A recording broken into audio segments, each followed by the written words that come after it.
Preface of 8 Pillars of Prosperity. Recording by Andrea Fiore. 8 Pillars of Prosperity by James Allen. Preface. It is popularly supposed that a greater prosperity for individuals or nations can only come through political and social reconstruction. This cannot be true apart from the practice of the moral virtues in the individuals that comprise a nation. Better laws and social conditions will always follow a higher realization of morality among the individuals of a community, but no legal enactment can give prosperity to, nay, it cannot prevent the ruin of, a man or a nation that has become lax and decadent in the pursuit and practice of virtue. The moral virtues are the foundation and support of prosperity, as they are the soul of greatness. They endure forever, and all the works of a man which endure are built upon them. Without them, there is neither strength, stability, nor substantial reality, but only ephemeral dreams. To find moral principles is to have found prosperity, greatness, truth, and is therefore to be strong, valiant, joyful, and free. James Allen. End of preface. Chapter 1 of 8 Pillars of Prosperity by James Allen. Chapter 1. 8 Pillars. Prosperity rests upon a moral foundation. It is popularly supposed to rest upon an immoral foundation, that is, upon trickery, sharp practice, deception, and greed. One commonly hears even an otherwise intelligent man declare that no man can be successful in business unless he is dishonest, thus regarding business prosperity, a good thing, as the effect of dishonesty, a bad thing. Such a statement is superficial and thoughtless, and reveals a total lack of knowledge of moral causation, as well as a very limited grasp of the facts of life. It is as though one should sow henbane and reap spinach, or erect a brick house on a quagmire, things impossible in the natural order of causation, and therefore not to be attempted. The spiritual or moral order of causation is not different in principle, but only in nature.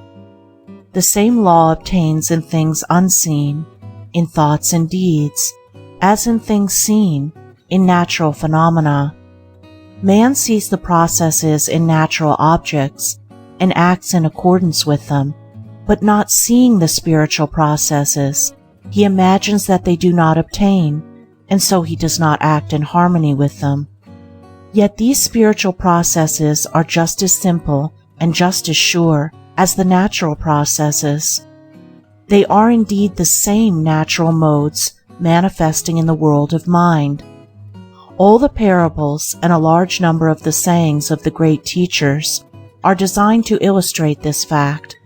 The natural world is the mental world made visible. The seen is the mirror of the unseen. The upper half of a circle is in no way different from the lower half, but its sphericity is reversed. The material and the mental are not two detached arcs in the universe. They are the two halves of a complete circle. The natural and the spiritual are not at eternal enmity, but in the true order of the universe are eternally at one. It is in the unnatural, in the abuse of function and faculty, where division arises, and where man is wrestled back, with repeated sufferings, from the perfect circle from which he has tried to depart. Every process in matter is also a process in mind. Every natural law has its spiritual counterpart. Take any natural object, and you will find its fundamental processes in the mental sphere if you rightly search. Consider, for instance, the germination of a seed and its growth into a plant, with the final development of a flower, and then back to seed again. This also is a mental process. Thoughts are seeds, which falling in the soil of the mind, germinate and develop until they reach the completed stage, blossoming into deeds good or bad, brilliant or stupid, according to their nature, and ending as seeds of thought to be again sown in other minds. A teacher is a sower of seed, a spiritual agriculturist, while he who teaches himself is the wise farmer of his own mental plot. The growth of a thought is as the growth of a plant. The seed must be sown seasonably, and time is required for its full development into the plant of knowledge and the flower of wisdom.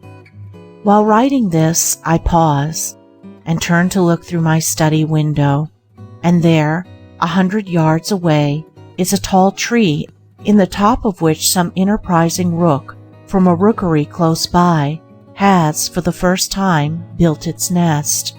A strong northeast wind is blowing, so that the top of the tree is swayed violently to and fro by the onset of the blast. Yet there is no danger to that frail thing of sticks and hair, and the mother bird, sitting upon her eggs, has no fear of the storm. Why is this? It is because the bird has instinctively built her nest in harmony with principles which ensure the maximum strength and security. First, a fork is chosen as the foundation for the nest, and not a space between two separate branches, so that, however great may be the swaying of the top tree, the position of the nest is not altered, nor its structure disturbed. Then the nest is built on a circular plan, so as to offer the greatest resistance to any external pressure, as well as to obtain more perfect compactness within, in accordance with its purpose, and so however the tempest may rage, the birds rest in comfort and security. This is a very simple and familiar object, and yet, in the strict obedience of its structure to mathematical law, it becomes to the wise a parable of enlightenment, teaching them that only by ordering one's deeds in accordance with fixed principles is perfect surety, perfect security, and perfect peace obtained amid the uncertainty of events and the turbulent tempests of life. A house or a temple built by a man is a much more complicated structure than a bird's nest, yet it is erected in accordance with those mathematical principles which are everywhere evidenced in nature. And here is seen how man, in material things, obeys universal principles. He never attempts to put up a building in defiance of geometrical proportions, for he knows that such a building would be unsafe, and that the first storm would, in all probability, level it to the ground, if indeed it did not fall about his ears during the process of erection. Man in his material building scrupulously obeys the fixed principles of circle, square, and angle, and aided by rule, plumb line, and compasses, he raises a structure which will resist the fiercest storms, and affords him a secure shelter and safe protection. All this is very simple, the reader may say. Yes, it is simple, because it is true and perfect, so true that it cannot admit the smallest compromise, and so perfect that no man can improve upon it. Man, through long experience, has learned these principles of the material world, and sees the wisdom of obeying them, and I have thus referred to them in order to lead up to a consideration of those fixed principles in the mental or spiritual world, which are just as simple and just as eternally true and perfect, yet are at present so little understood by man, as he daily violates them, because he is ignorant of their nature and unconscious of the harm he is all the time inflicting upon himself. In mind as matter, in thoughts as things, in deeds as natural processes, there is a fixed foundation of law, which if consciously or ignorantly ignored, leads to disaster and defeat. It is indeed the ignorant violation of this law which is the cause of the world's pain and sorrow. In matter, this law is presented as mathematical. In mind, it is perceived as moral. But the mathematical and the moral are not separate and opposed. They are but two aspects of a united whole. The fixed principles of mathematics, to which all matter is subject, are the body of which the spirit is ethical, while the eternal principles of morality are mathematical truisms operating in the universe of mind. It is as impossible to live successfully apart from moral principles as to build successfully while ignoring mathematical principles. Characters, like houses, only stand firmly when built on a foundation of moral law, and they are built up slowly and laboriously, deed by deed, for in the building of character the bricks are deeds. Business and all human enterprises are not exempt from the external order, but can only stand securely by the observance of fixed laws. Prosperity, to be stable and enduring, must rest on a solid foundation of moral principle, and be supported by the adamantine pillars of sterling character and moral worth. In the attempt to run a business in defiance of moral principles, disaster of one kind or another is inevitable. The permanently prosperous men in any community are not its tricksters and deceivers, but its reliable and upright men. The Quakers are acknowledged to be the most upright men in the British community, and although their numbers are small, they are the most prosperous. The Jains in India are similar both in numbers and sterling worth, and they are the most prosperous people in India. Men speak of building up a business, and indeed, a business is as much a building as is a brick house or a stone church, albeit the process of building is a mental one. Prosperity, like a house, is a roof over a man's head, affording him protection and comfort. A roof presupposes a support, and a support necessitates a foundation. The roof of prosperity, then, is supported by the following 8 pillars, which are cemented in a foundation of moral consistency. 1. Energy. 2. Economy. 3. Integrity. 4. System. 5. Sympathy. 6. Sincerity. 7. Impartiality. 8. Self-reliance. A business built up on the faultless practice of all these principles would be so firm and enduring as to be invincible. Nothing could injure it, nothing could undermine its prosperity, nothing could interrupt its success or bring it to the ground, but that success would be assured with incessant increase so long as the principles were adhered to. On the other hand, where these principles were all absent, there could be no success of any kind. There could not even be a business at all, for there would be nothing to produce the adherence of one part with another. But there would be that lack of life, that absence of fiber and consistency, which animates and gives body and form to anything whatsoever. Picture a man with all these principles absent from his mind, his daily life, and even if your knowledge of these principles is but slight and imperfect, you could not think of such a man as doing any successful work.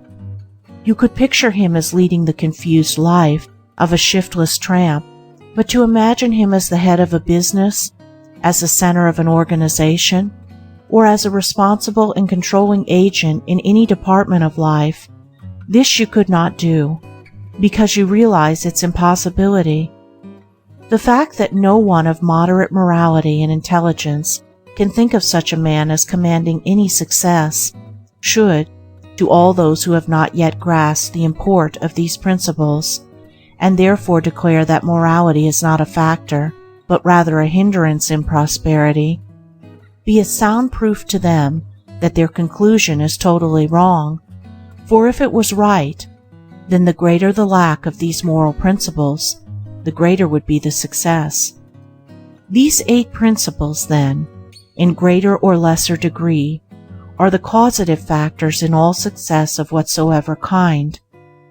Underneath all prosperity they are the strong supports, and howsoever appearances may be against such a conclusion, A measure of them informs and sustains every effort which is crowned with that excellence which men name success.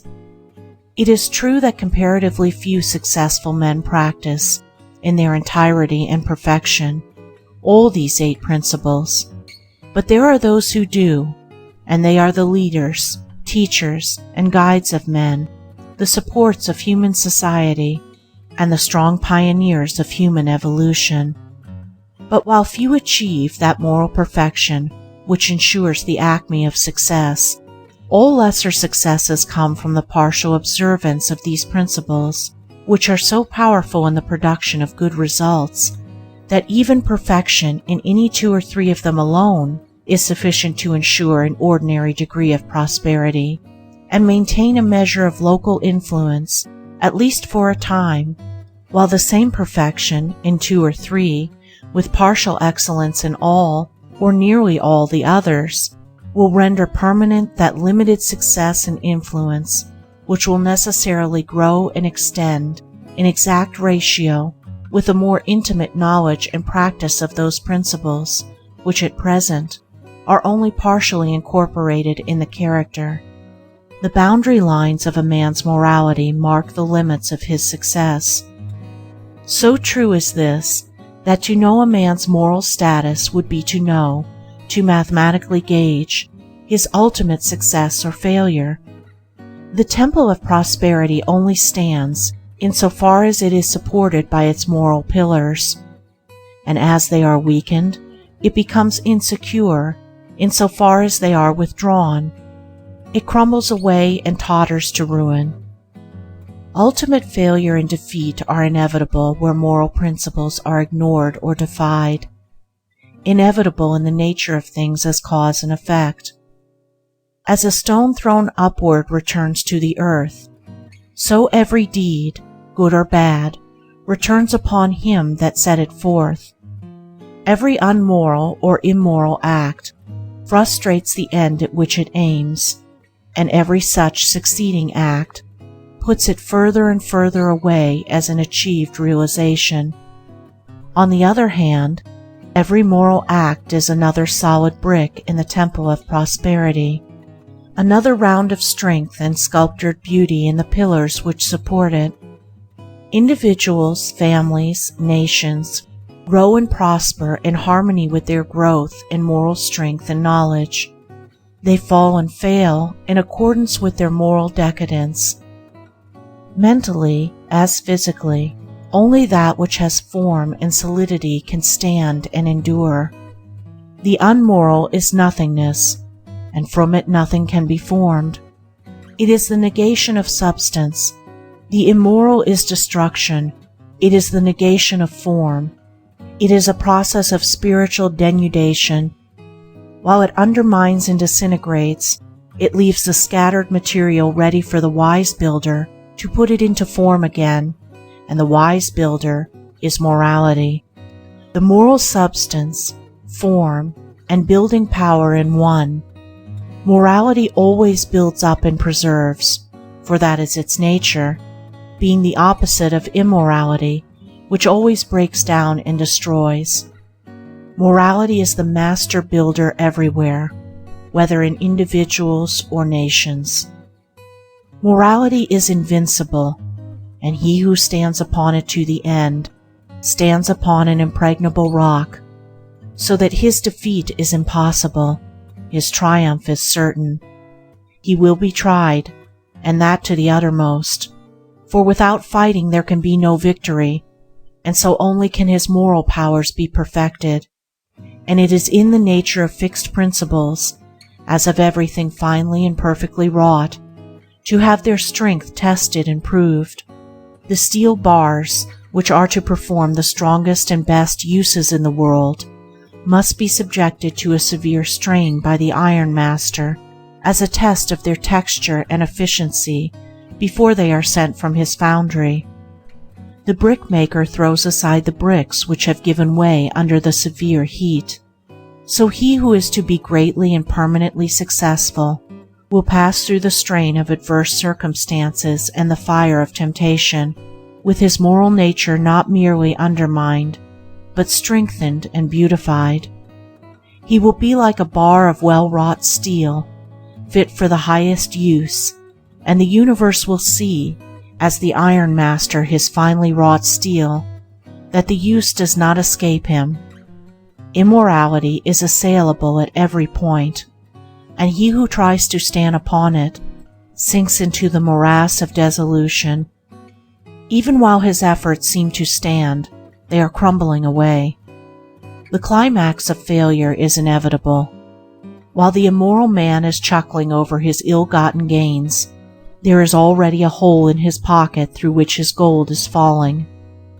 While he who begins with morality, yet deserts it for gain in the hour of trial, is like the brick which breaks on the first application of heat, he is not fit for use, and the universe casts him aside, yet not finally, for he is a being and not a brick, and he can live and learn, can repent and be restored.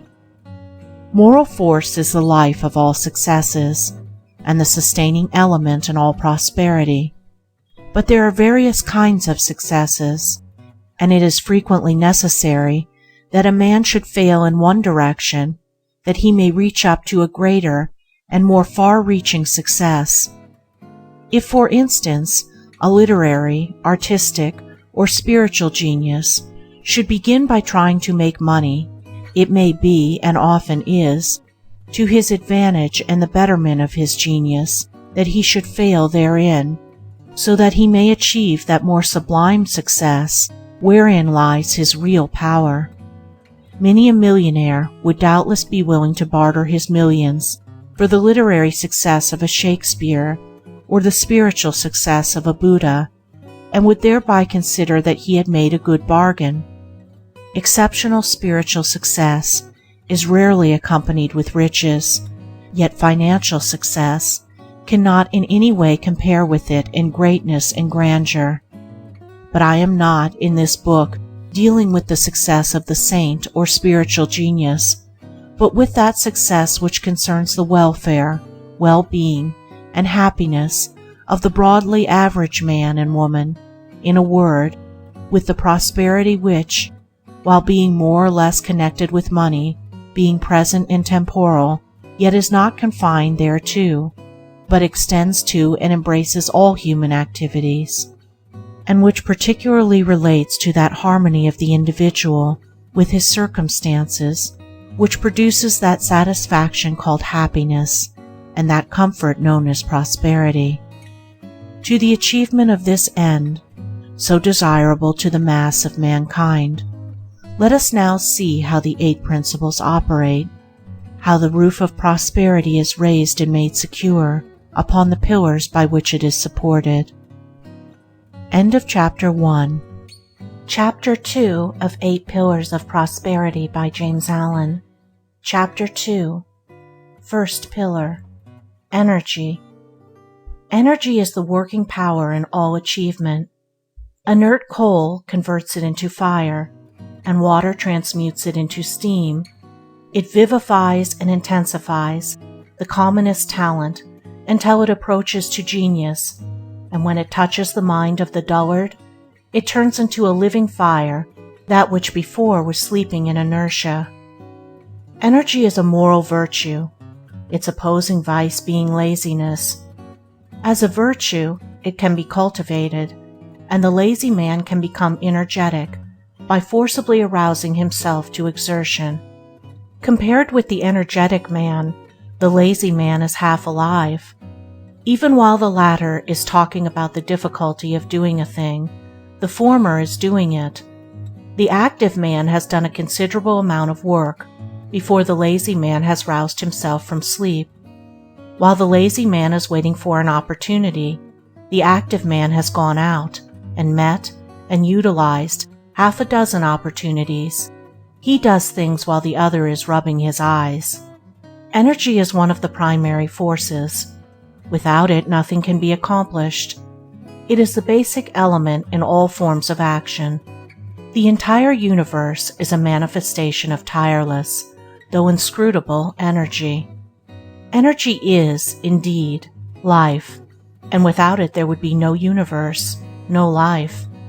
When a man has ceased to act, when the body lies inert, and all the functions have ceased to act, then we say he is dead, and insofar as a man fails to act, he is so far dead. Man, physically and mentally, is framed for action, and not for swinish ease. Every muscle of the body, being a lever for exertion, is a rebuke to the lazy man. Every bone and nerve is fashioned for resistance. Every function and faculty is there for a legitimate use. All things have their end in action. All things are perfected in use. This being so, there is no prosperity for the lazy man, no happiness, no refuge and no rest. For him there is not even the ease which he covets, for he at last becomes a homeless outcast, a troubled, harried, despised man, so that the proverb wisely puts it, "The lazy man does the hardest work," in that avoiding the systematic labor of skill, he brings upon himself the hardest lot. Yet energy misapplied is better than no energy at all. This is powerfully put by St. John in the words, "I would have you either hot or cold. If you are lukewarm, I will spew you out of my mouth." The extremes of heat and cold here symbolize the transforming agency of energy in its good and bad aspects. The lukewarm stage is colorless, lifeless, useless. It can scarcely be said to have either virtue or vice, and is merely barren, empty, fruitless. The man who applies his abounding energy to bad ends has, at the very power with which he strives to acquire his selfish ends, will bring upon him such difficulties, pains, and sorrows that will compel him to learn by experience, and so at last to refashion his base of action. At the right moment, he will turn round and cut new and proper channels for the outflow of his power, and he will then be just as strong and good as he was formerly in evil. The truth is beautifully crystallized in the old proverb, "The greater the sinner, the greater the saint." Energy is power, and without it there will be no accomplishment. There will not even be virtue, for virtue does not consist of not doing evil, but also, primarily, of doing good. There are those who try, yet fail through insufficient energy. Their efforts are too feeble to produce positive results. Such are not vicious, and because they never do any deliberate harm, are usually spoken of as good men that fail. But to lack the initiative to do harm is not to be good. It is only to be weak and powerless. He who is truly a good man, having the power to do evil, yet chooses to direct his energies in ways that are good. Without a considerable degree of energy, therefore, there will be no moral power. What good there is will be latent and sleeping. There will be no going forth of good, just as there can be no mechanical motion without the motive power. Energy is the informing power in all doing in every department of life, whether it be along material or spiritual lines.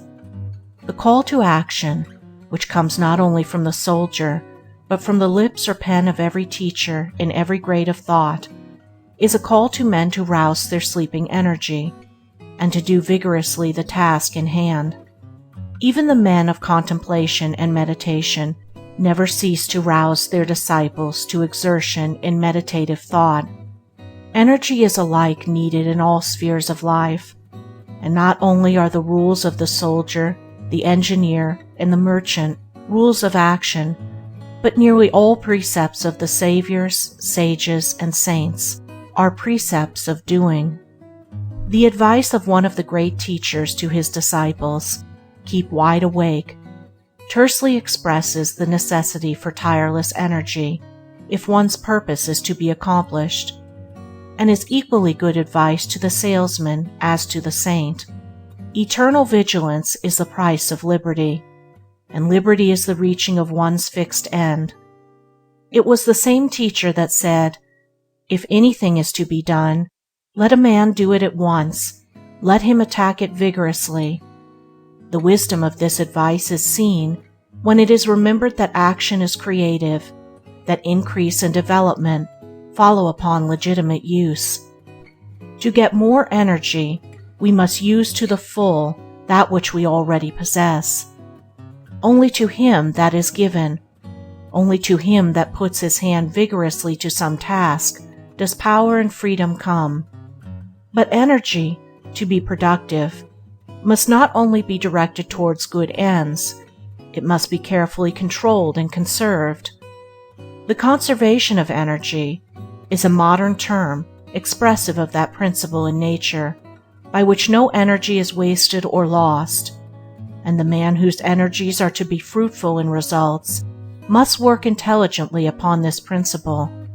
Noise and hurry are so much energy running to waste. More haste, less speed.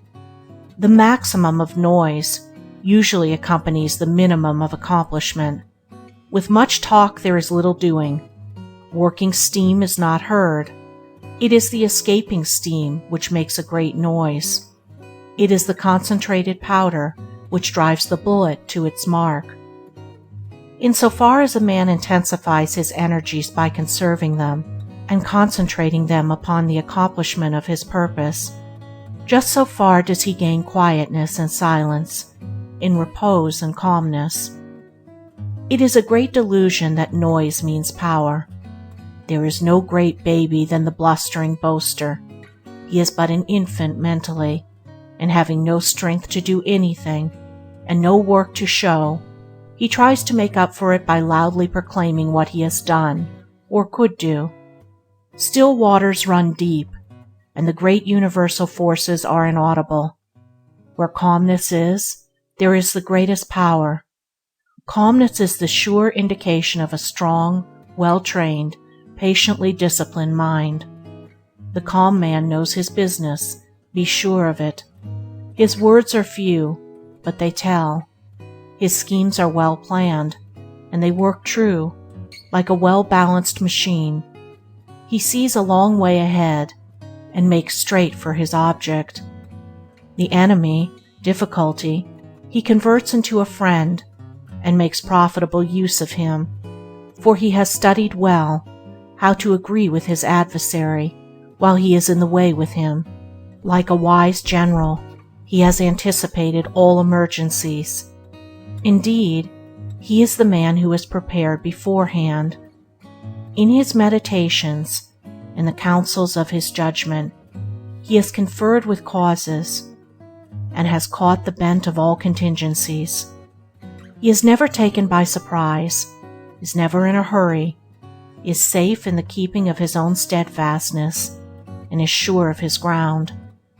You may think you have got him, only to find, the next moment, that you have tripped in your haste, and that he has got you, or rather that you, wanting calmness, have hurried yourself into the dilemma which you have prepared for him. Your impulse cannot do battle with his deliberation, but is foiled by the first attack. Your uncurbed energy cannot turn aside the wisely directed steam of his concentrated power. He is armed at all points. By a mental jujitsu acquired through self-discipline, he meets opposition in such a way that it destroys itself. Upbraid him with angry words, and the reproof hidden in his gentle reply searches to the very heart of your folly, and the fire of your anger sinks into the ashes of remorse. Approach him with a vulgar familiarity, and his look at once will fill you with shame, and brings you back to your senses. As he is prepared for all events, so is he ready for all men, though no men are ready for him. All weaknesses are betrayed in his presence, and he commands by an inherent force which calmness has rendered habitual and unconscious. Calmness, as distinguished from the dead placidity of languor, is the acme of concentrated energy. There is a focused mentality behind it. In agitation and excitement, the mentality is dispersed. It is irresponsible, and is without force or weight. The fussy, peevish, irritable man has no influence. He repels and not attracts. He wonders why his easygoing neighbor succeeds and is sought after, while he, who is always hurrying, worrying, and troubling the miscalls, is striving, falls, and is avoided. His neighbor, being a calmer man, is not more easygoing, but more deliberate, gets through more work, does it more skillfully, and is more self-possessed and manly. This is the reason of his success and influence. His energy is controlled and used, while the other man's energy is dispersed and abused. Energy, then, is the first pillar in the temple of prosperity, and without it, as the first and most essential equipment, there can be no prosperity. No energy means no capacity. There is no manly self-respect and independence. Amongst the unemployed, there will be found many who are unemployable through sheer lack of this first essential work of energy. The man that stands many hours a day at a street corner with his hands in his pockets and a pipe in his mouth, waiting for someone to treat him to a glass of beer, is little likely to find employment, or to accept it should it come to him. Physically flabby and mentally inert, he is every day becoming more some, is making himself more unfit to work, and therefore unfit to live. The energetic man may pass through temporary periods of unemployment and suffering, but it is impossible for him to become one of the permanently unemployed. He will either find work or make it, for inertia is painful to him, and work is a delight, and he who delights in work will not long remain unemployed. The lazy man does not wish to be employed. He is in his element while doing nothing. His chief study is how to avoid exertion. To vegetate in semi-torpor is his idea of happiness. He is unfit and unemployable. Even the extreme socialist, who places all unemployment at the door of the rich, would discharge a lazy, neglectful, and unprofitable servant, and so add one more to the arm of the unemployed, for laziness is one of the lowest vices repulsive to all active, right-minded men.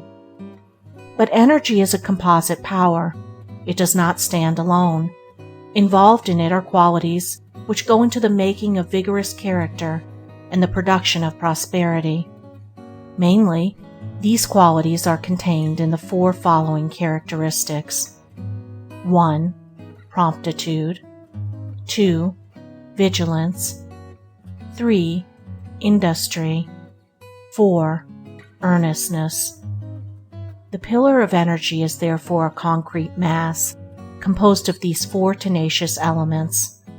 They are thorough, enduring, and are calculated to withstand the wildest weather of adversity. They are all make for life, power, capacity, and progress. Promptitude is valuable possession. It begets reliability. People who are alert, prompt, and punctual are relied upon. They can be trusted to do their duty, and to do it vigorously and well. Masters who are prompt are a tonic to their employees, and a whip to those who are inclined to shirk. They are a means of wholesome discipline to those who would not otherwise discipline themselves. Thus, while aiding their own usefulness and success, they contribute to the usefulness and success of others. The perfunctory worker, who is ever procrastinating and is always behind time, becomes a nuisance, if not to himself, to others, and his services come to be regarded as of little economic value. Deliberation and dispatch, handmaids of promptitude, are valuable aids in the achievement of prosperity. In ordinary business channels, alacrity is a saving power, and promptness spells profit.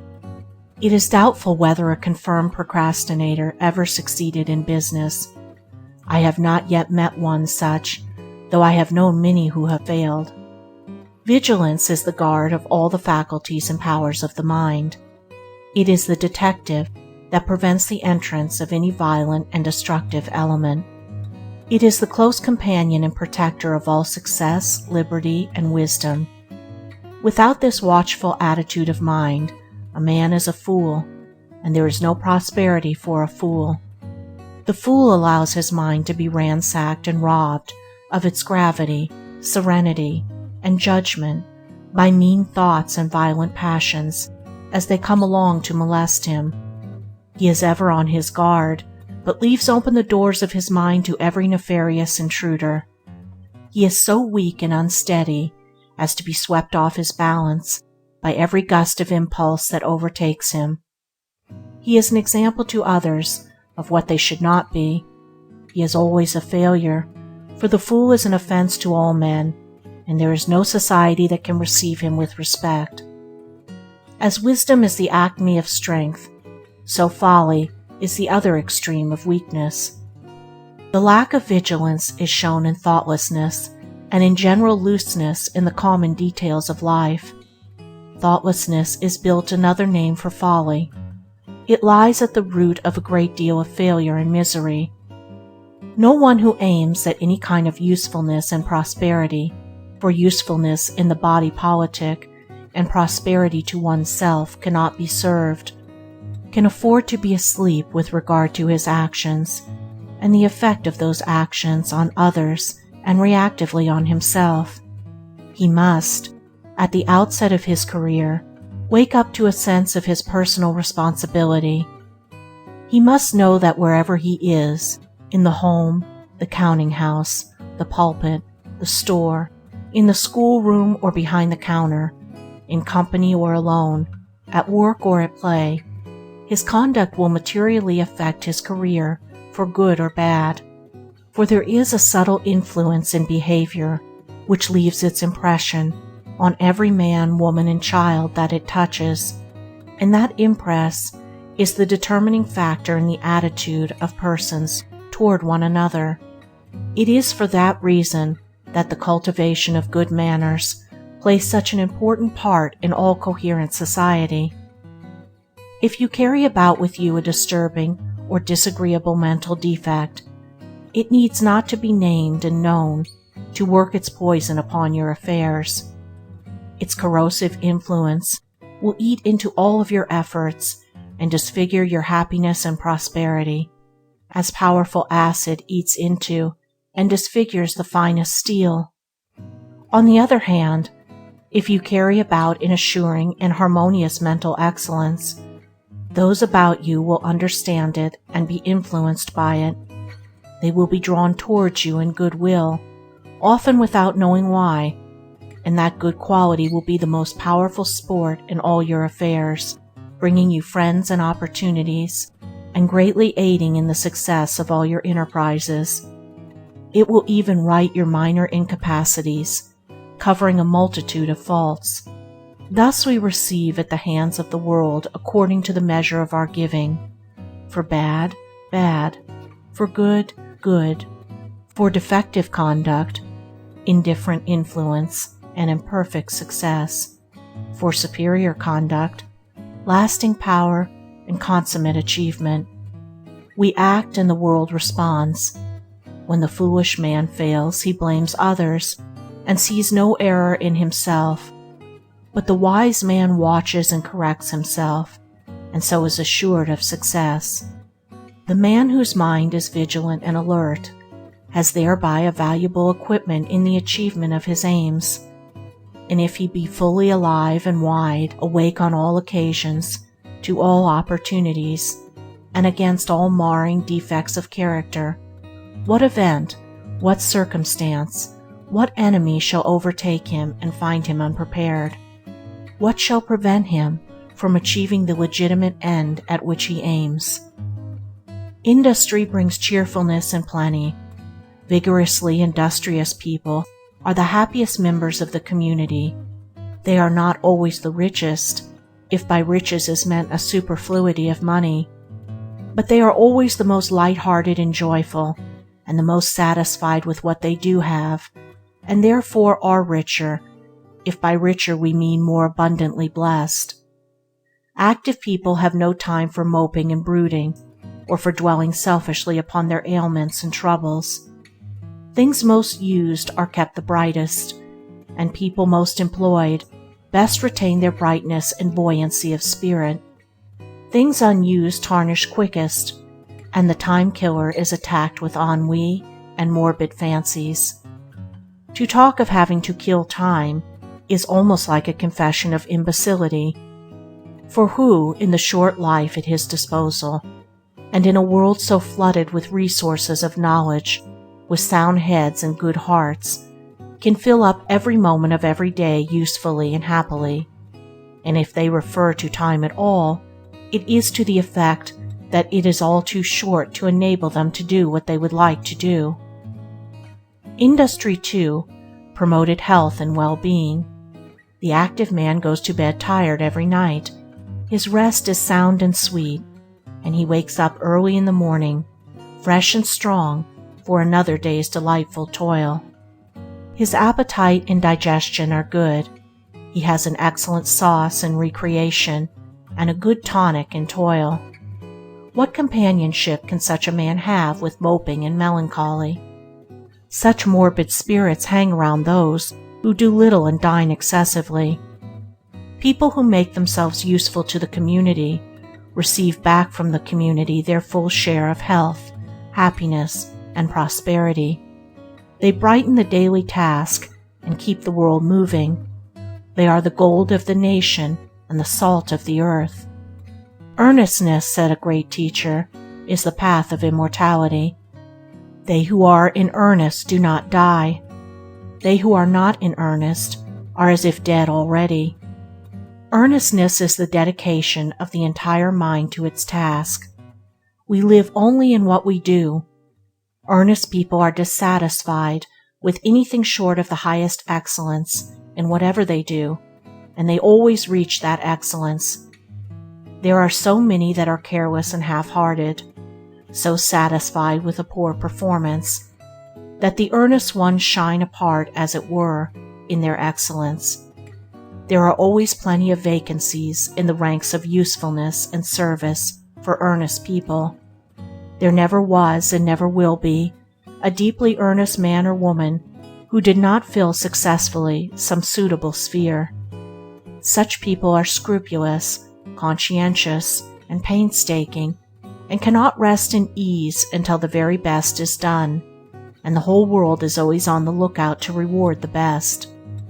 It stands ready to pay the full price, whether in fame, money, friends, influence, happiness, scope, or life, for that which is of surpassing excellence, whether it be in things material, intellectual, or spiritual. Whatever you are, whether shopkeeper or saintly teacher, you can safely give the very best to the world without any doubt or misgiving. If the indelible impress of your earnestness be on your goods in the one case, or on your words in the other, your business will flourish, or your precepts will live. Earnest people make rapid progress, both in their work and their character. It is thus that they live, and do not die, for stagnation only is death, and where there is incessant progress and ever-ascending excellence, stagnation and health are swallowed up in activity and life. Thus is the making and masonry of the first pillar explained.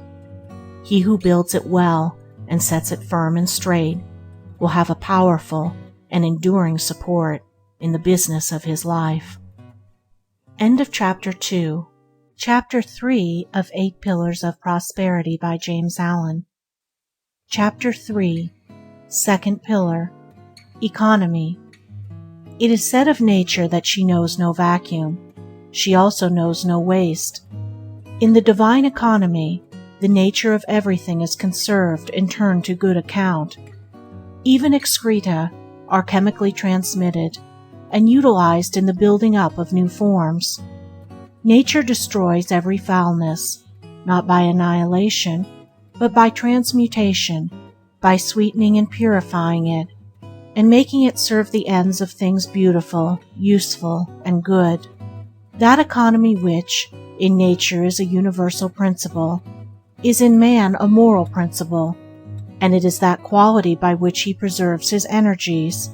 and sustains his place as a working unit in the scheme of things.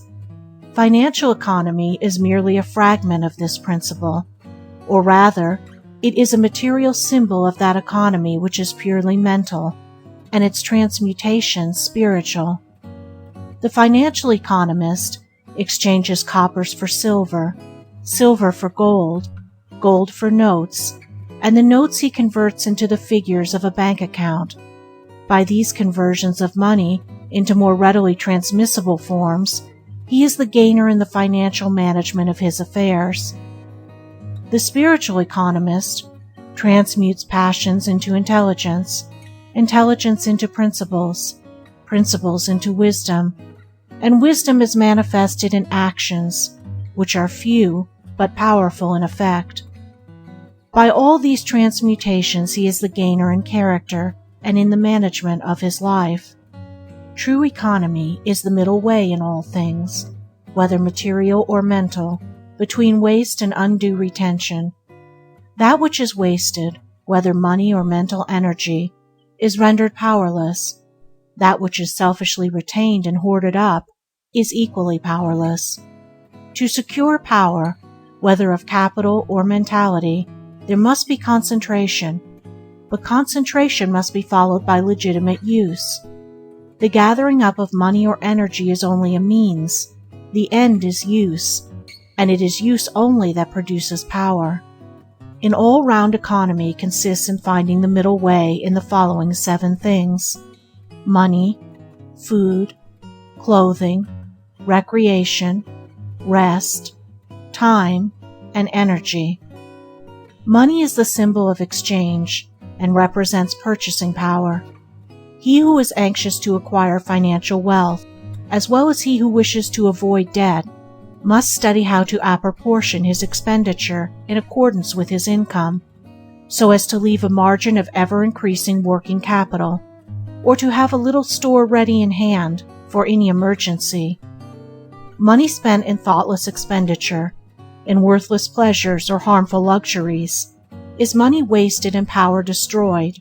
For although a limited and subordinate power, the means and capacity for legitimate and virtuous purchase is, nevertheless, a power, and one that enters largely into the details of our everyday life.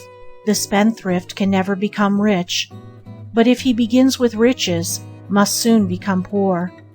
The miser, with all his stored-away gold, cannot be said to be rich, for he is in want, and his gold, lying idle, is deprived of its power of purchase.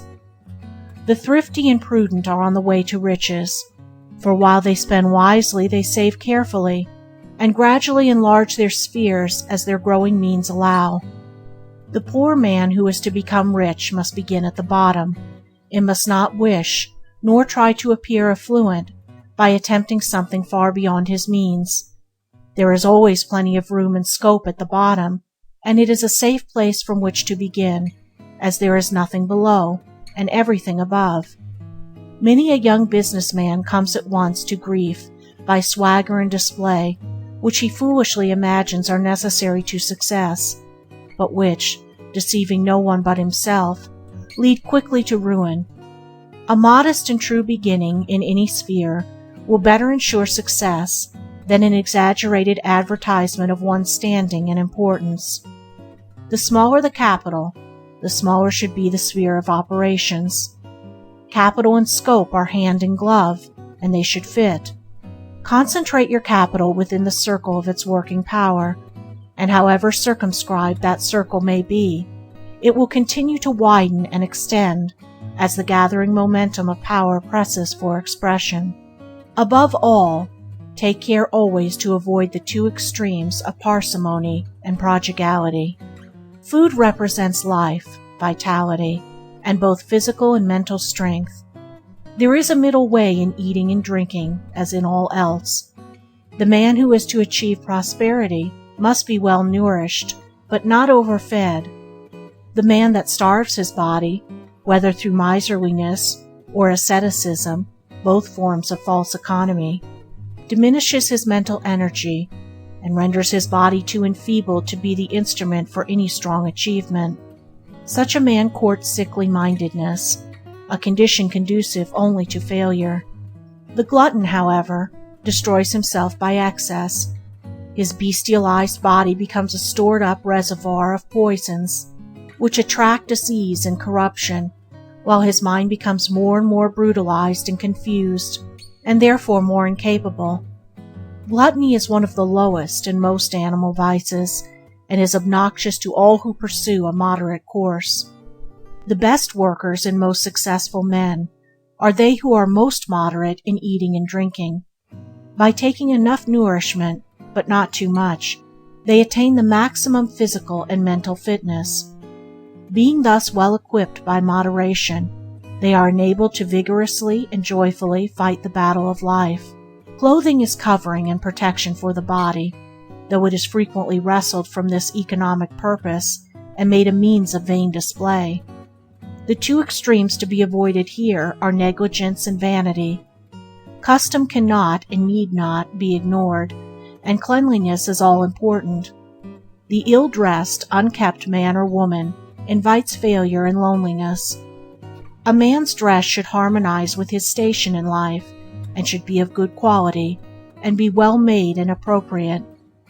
Clothing should not be cast aside while comparatively new, but should be well worn. If a man be poor, he will not lose in either self-respect or the respect of others by wearing threadbare clothing, if it be clean, and his whole body be clean and neat. But vanity, leading to excessive luxury in clothing, is a vice which should be studiously avoided by virtuous people. I know a lady who has 40 dresses in her wardrobe, also a man who had 20 walking sticks, about the same number of hats, and some dozen mackintoshes, while another had some 20 or 30 pairs of boots. Rich people who thus squander money on piles of superfluous clothing are courting poverty, for it is waste, and waste leads to want. The money so heedlessly spent could be better used, for suffering abounds, and charity is noble. An obtrusive display in clothing and jewelry bespeaks a vulgar and empty mind. Modest and cultured people are modest and becoming in their dress, and their spare money is wisely used in further enhancing their culture and virtue. Education and progress are of more importance to them than vain and needless apparel, and literature, art, and science are encouraged thereby. A true refinement is in the mind and behavior, and a mind adorned with virtue and intelligence cannot add to its attractiveness, though it may detract from it, by an ostentatious display of the body. Time spent in uselessly adorning the body could be more fruitfully employed. Simplicity in dress, as in other things, is the best. It touches the point of excellence in usefulness, comfort, and bodily grace, and bespeaks true taste and cultivated refinement. Recreation is one of the necessities of life. Every man and woman should have some definitive work as the main object of life, and to which a considerable amount of time should be devoted, and he should only turn from it at given and limited periods for recreation and rest. The object of recreation is greater buoyancy of both body and mind, with an increase of power in one's serious work. It is therefore a means, not an end, and this should ever be borne in mind, for to many, some forms of recreation, innocent and good in themselves, become so fascinating that they are in danger of making themselves the end of life, and of thus abandoning duty for pleasure.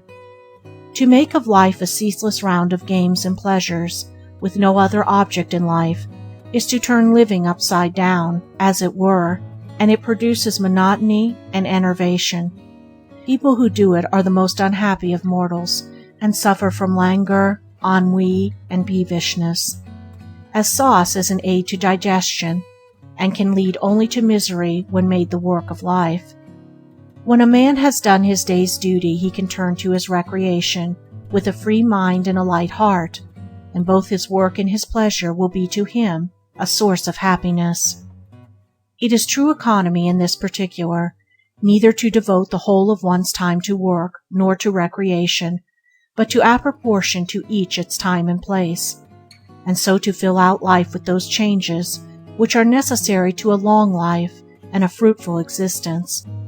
All agreeable changes are recreation, and the mental worker will gain both in the quality and quantity of his work by laying it down at the time appointed for restful and refreshing recreation, while the physical worker will improve in every way by turning to some form of study as a hobby or means of education.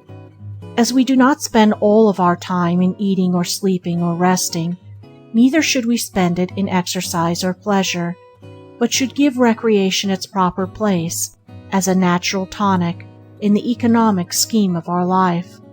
Rest is for the recuperation after toil. Every self-respecting human should do sufficient work every day to make his sleep restful and sweet, and his rising up fresh and bright. Enough sleep should be taken, but not too much. Overindulgence on the one hand, or deprivation on the other, are both harmful. It is an easy matter to find out how much sleep one requires. By going to bed early and getting up early, rising a little earlier every morning, if one has been in the habit of spending long hours in bed, one can soon very accurately gauge and adjust the number of hours he or she requires for complete recuperation. It will be found as the sleeping hours are shortened that the sleep becomes more and more sound and sweet, and the waking up more and more alert and bright. People who are to prosper in their work must not give way to ignoble ease and overindulgence in sleep. Fruitful labor and not ease is the true end of life, and ease is only good in so far as it subserves the ends of work. Sloth and prosperity can never be companions, and can never even approach each other. The sluggard will never overtake success, but failure will speedily catch up with him and leave him defeated. Rest is to fit us for greater labor, and not to pamper us in indulgence. When the body vigor is restored, the end of rest is accomplished. A perfect balance between labor and rest contributes considerably to health, happiness, and prosperity. Time is that which we all possess in equal measure. The day is not lengthened for any man. We should therefore see to it that we do not squander its precious minutes in unprofitable waste. He who spends his time in self-indulgence and the pursuit of pleasure presently finds himself old, and nothing has been accomplished. He who fills full with useful pursuits the minutes as they come and go grows old in honor and wisdom, and prosperity abides with him. Money wasted can be restored, health wasted can be restored, but time wasted can never be restored. It is an old saying that time is money. It is, in the same way, health and strength and talent and genius and wisdom, in accordance with the manner in which it is used, and to properly use it, the minutes must be seized upon as they come, for once they pass they can never be recalled. The day should be divided into portions, and everything, work, leisure, meals, recreation, should be attended to in its proper time, and the time of preparation should not be overlooked or ignored. Whatever a man does, he will do it better and more successfully by utilizing some small portion of the day in preparing his mind for his work. The man who gets up early in order to think and plan, that he may weigh and consider and forecast, will always manifest greater skill and success in his particular pursuit than the man who lives in bed till the last moment, and only gets up just in time to begin breakfast. An hour spent in this way before breakfast will prove of the greatest value in making one's efforts fruitful. It is a means of calming and clarifying the mind, and of focusing one's energies so as to render them more powerful and effective. The best and most abiding success is that which is made before 8 o'clock in the morning. He who is at business at 6 o'clock will always, other conditions being equal, be a long way ahead of the man who is in bed at 8. The lie-abed heavily handicaps himself in the race of life. He gives his early rising competitor 2 or 3 hours start every day. How can he ever hope to win with such a self-imposed tax upon his time? At the end of a year, that 2 or 3 hours start every day is shown in a success which is, the synthesis of accumulated results. What, then, must be the difference between the efforts of these two men at the end of, say, 20 years? The lie-a-bed, too, after he gets up, is always in a hurry trying to regain lost time, which results in more loss of time, for hurry always defeats its own end. The early rise, who thus economizes his time, has no need to hurry, for he is always ahead of the hour, is always well up with his work. He can well afford to be calm and deliberate, and to do carefully and well whatever is in his hand, for his good habit shows itself at the end of the day in the form of a happy frame of mind, and in bigger results in the shape of work skillfully and successfully done. In the economizing of time, too, there will be many things which a man will have to eliminate from his life. Some of the things and pursuits which he loves and desires to retain will have to be sacrificed to the main purpose of his life. The studied elimination of non-essentials from one's daily life is a vital factor in all great achievement. All great men are adepts in this branch of economy, and it plays an important role in the making of their greatness. It is a form of economy which also enters into the mind, the actions, and the speech, eliminating from them all that is superfluous, and that impedes, and does not subserve, the end aimed at. Foolish and unsuccessful people talk carelessly and aimlessly, act carelessly and aimlessly, and allow everything that comes along, good, bad, and indifferent, to lodge in their mind. The mind of the true economist is a sieve which lets everything fall through except that which is of use to him in the business of his life.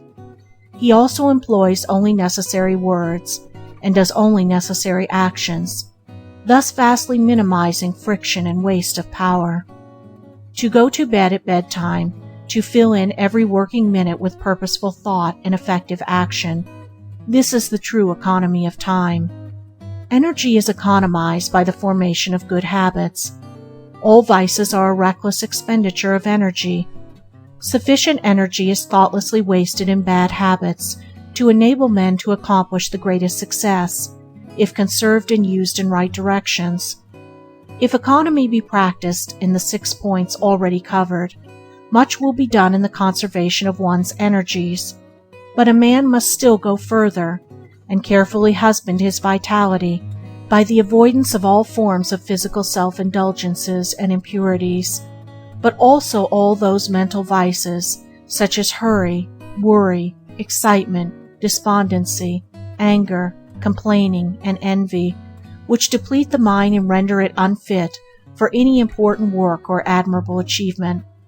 These are common forms of mental dissipation, which a man of character should study how to avoid and overcome. The energy wasted in frequent fits of bad temper would, if controlled and properly directed, give a man strength of mind, force of character, and much power to achieve. The angry man is a strong man made weak by the dissipation of his mental energy. He needs self-control to manifest his strength. The calm man is always superior in any department of life, and will always take precedence, both in his success and in the estimation of others. No man can afford to disperse his energies in fostering bad habits and bad tendencies of mind. Every vice, however apparently small, will tell against him in the battle of life. Every harmful self-indulgence will come back to him in the form of some trouble or weakness. Every moment of riot or of pandering to his lower inclinations will make his progress more laborious, and will hold him back from scaling the high heaven of his wishes for achievement.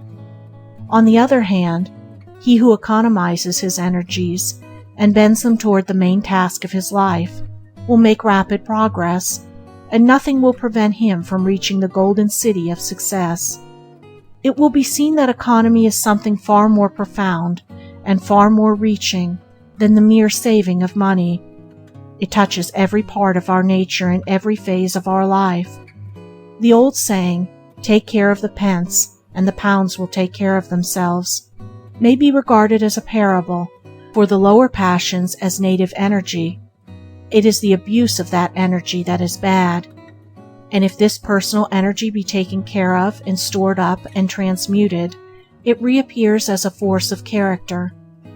To waste this valuable energy in the pursuit of vice is like wasting the pence and so losing the pounds, but to take care of it for good uses is to store up the pence of passions and so gain the golden pounds of good. Take care, therefore, of the lower energies, and the higher achievements will take care of themselves.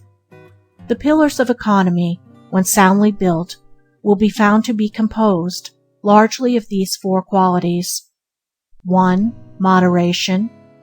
2. Efficiency. 3. Resourcefulness. 4. Originality. Moderation is the strong core of economy. It avoids extremes, finding the middle way in all things. It also consists in abstaining from the unnecessary and the harmful. There can be no such things as moderation in that which is evil, for that would be excess. A true moderation abstains from evil. It is not a moderate use of fire to put our hands into it, but to warm them by it at a safe distance. Evil is a fire that will burn a man if he touch it. It is a harmful luxury and is best left severely alone. Smoking, snuff-taking, alcoholic drinking, gambling, and other such common vices, although they have dragged thousands down to ill health, misery, and failure, have never helped towards one's health, happiness, and success. The man who eschews them will always be head of the man that pursues them, their talents and opportunities being equal. Happy, healthy, and long-lived people are always moderate and abstemious in their habits. By moderation the life forces are preserved. By excess they are destroyed.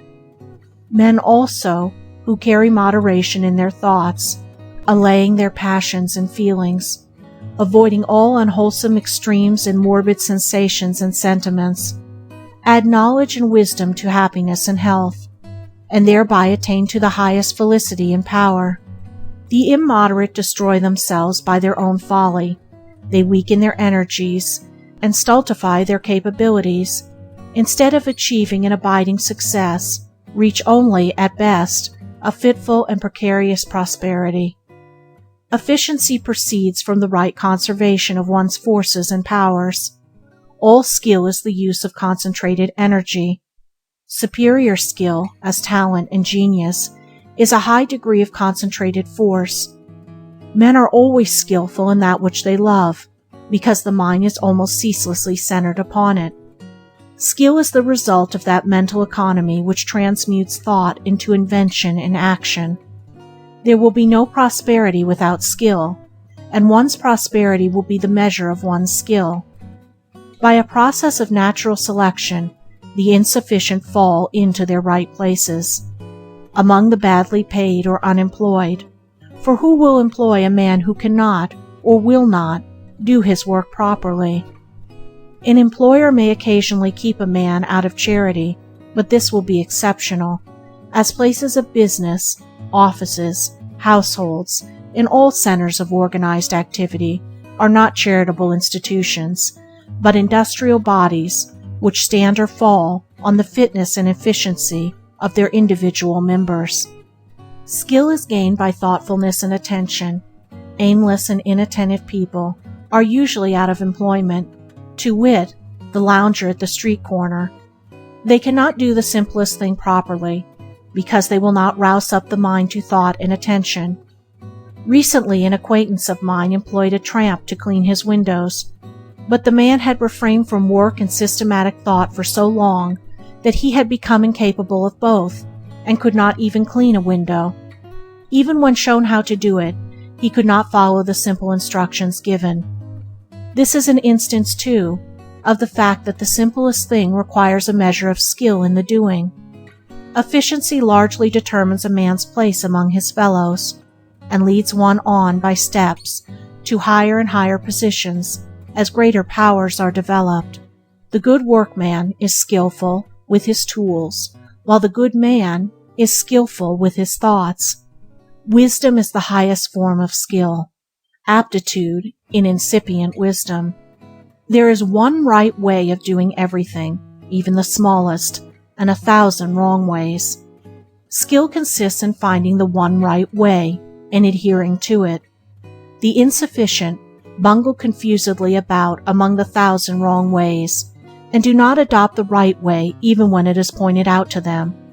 They do this in some cases because they think, in their ignorance, that they know best, thereby placing themselves in a position where it becomes impossible to learn, even though it be only to learn how to clean a window or sweep a floor.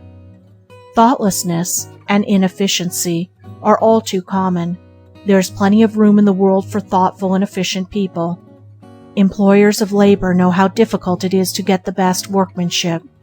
The good workman, whether with his tools or brain, whether with speech or thought, will always find a place for the exercise of his skill. Resourcefulness is the outcome of efficiency. It is an important element in prosperity, for the resourceful man is never confounded.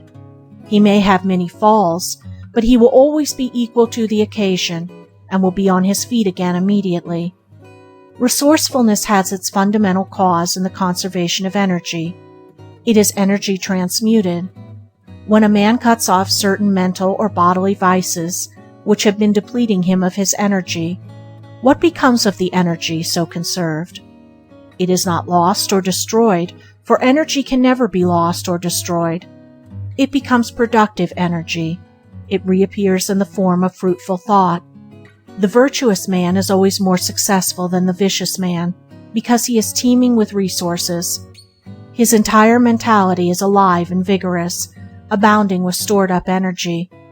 What the vicious man wastes in barren indulgence, the virtuous man uses in fruitful industry.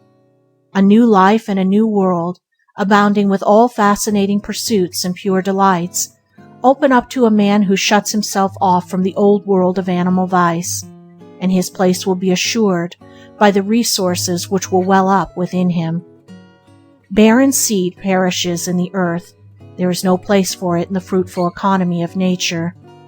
Barren minds sink in the struggle of life. Human society makes for good, and there is no room in it for the emptiness engendered by vice. But the barren mind will not sink forever. When it wills, it can become fruitful and regain itself. By the very nature of existence, by the eternal law of progress, the vicious man must fall. But having fallen, he can rise again. He can turn from vice to virtue, and stand, self-respecting and secure, upon his own resources. The resourceful men invent, discover, initiate. They cannot fail, for they are in the stream of progress. They are full of new schemes, new methods, new hopes, and their life is so much fuller and richer thereby. They are men of supple minds. When a man fails to improve his business, his work, his methods, he falls out of the line of progress and has begun to fail. His mind has become stiff and inert, like the body of an aged man, and so fails to keep pace with the rapidly moving ideas and plans of resourceful minds. A resourceful mind is like a river which never runs dry, and which affords refreshment and supplies new vigor in times of drought. Men of resources are men of new ideas, and men of new ideas flourish where others fade and decay. Originality is resourcefulness ripened and perfected. Where there is originality, there is genius, and men of genius are the lights of the world. Whatever work a man does, he should fall back upon his own resources in the doing of it. While learning from others, he should not slavishly imitate them, but should put himself into his work, and so make it new and original. Original men get the ear of the world. They may be neglected at first, but they are always ultimately accepted and become patterns for mankind. Once a man has acquired the knack of originality, he takes his place as a leader among men in his particular department of knowledge and skill. But originality cannot be forced. It can only be developed, and it is developed by proceeding from excellence to excellence, by ascending in the scale of skill, by the full and right use of one's mental powers. Let a man consecrate himself to his work. Let him, so consecrated, concentrate all his energies upon it, and the day will come when the world will hail him as one of its strong sons, and he too, like Balzac, who after many years of strenuous toil one day exclaimed, "I am about to become a genius. I am about to become a genius," will at least discover to his joy that he has joined the company of original minds, the gods who lead mankind into newer, higher, and more beneficent ways. The composition of the second pillar is thus revealed. Its building awaits the ready man who will skillfully apply his mental energies. End of Chapter 3. Chapter 4 of 8 Pillars of Prosperity by James Allen. Chapter 4. Third Pillar. Integrity. There is no striking a cheap bargain with prosperity. It must be purchased, not only with intelligent labor, but with a moral force. As the bubble cannot endure, so the fraud cannot prosper. He makes a feverish spurt in the acquirement of money, and then collapses. Nothing is ever gained.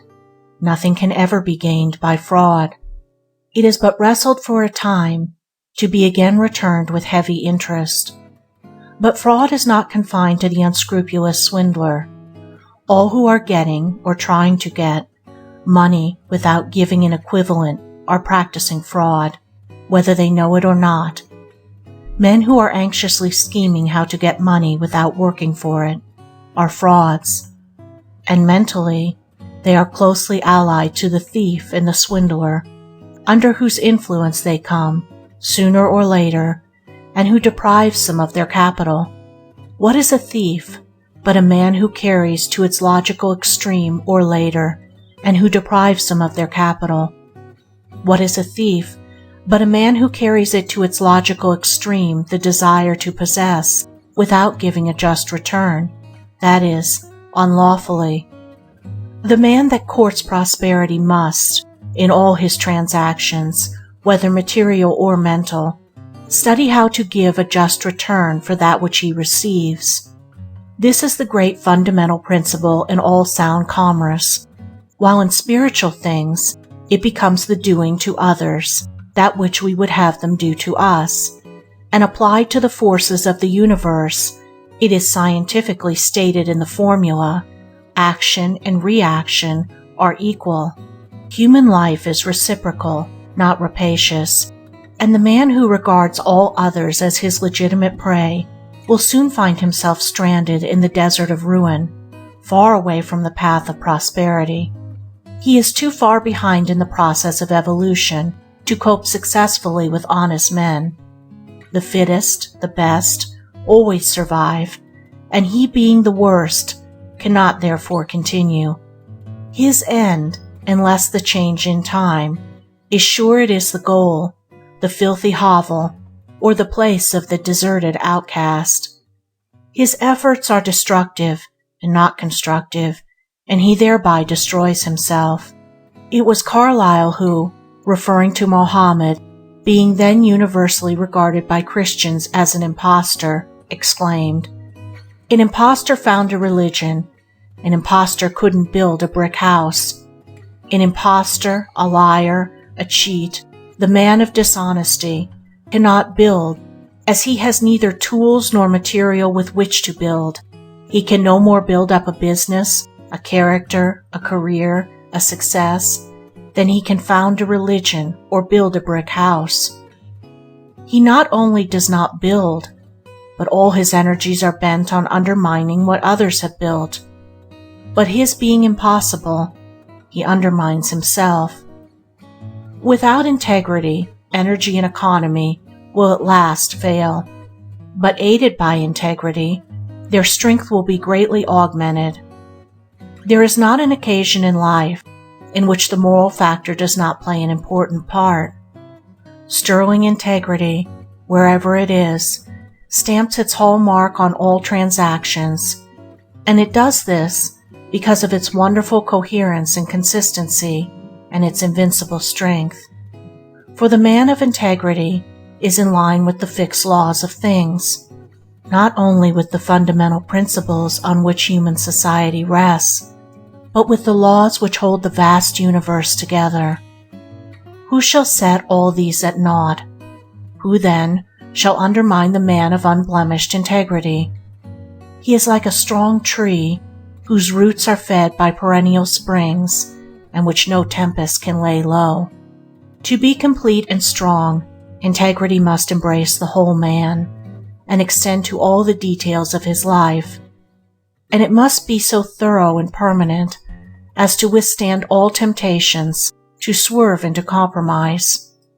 To fail in one point is to fail in all, and to admit under stress a compromise with falsehood, howsoever necessary and insignificant it may appear, is to throw down the shield of integrity and to stand exposed to the onslaughts of evil. The man who works as carefully and conscientiously when his employer is away as when his eye is upon him will not long remain in an inferior position. Such integrity and duty in performing the details of his work will quickly lead him into the fertile regions of prosperity. The shirker, on the other hand, he who does not scruple or neglect his work when his employer is not about, thereby robbing his employer of the time and labor for which he is paid, will quickly come to the barren reign of unemployment and will look in vain for needful labor. There will come a time, too, to the man who is not deeply rooted in integrity, when it will seem necessary to his prospects and prosperity that he should tell a lie or do a dishonest thing. I say to the man who is not deeply rooted in this principle, for a man of fixed and enlightened integrity knows that lying and dishonesty can never under any circumstance be necessary, and therefore he neither needs to be tempted in this particular, nor can he possibly be tempted, but the one so tempted must be able to cast aside the subtle insinuation of falsehood, which in a time of indecision and perplexity arises within him, and he must stand firmly by the principle, being willing to lose and suffer rather than sink into obliquity.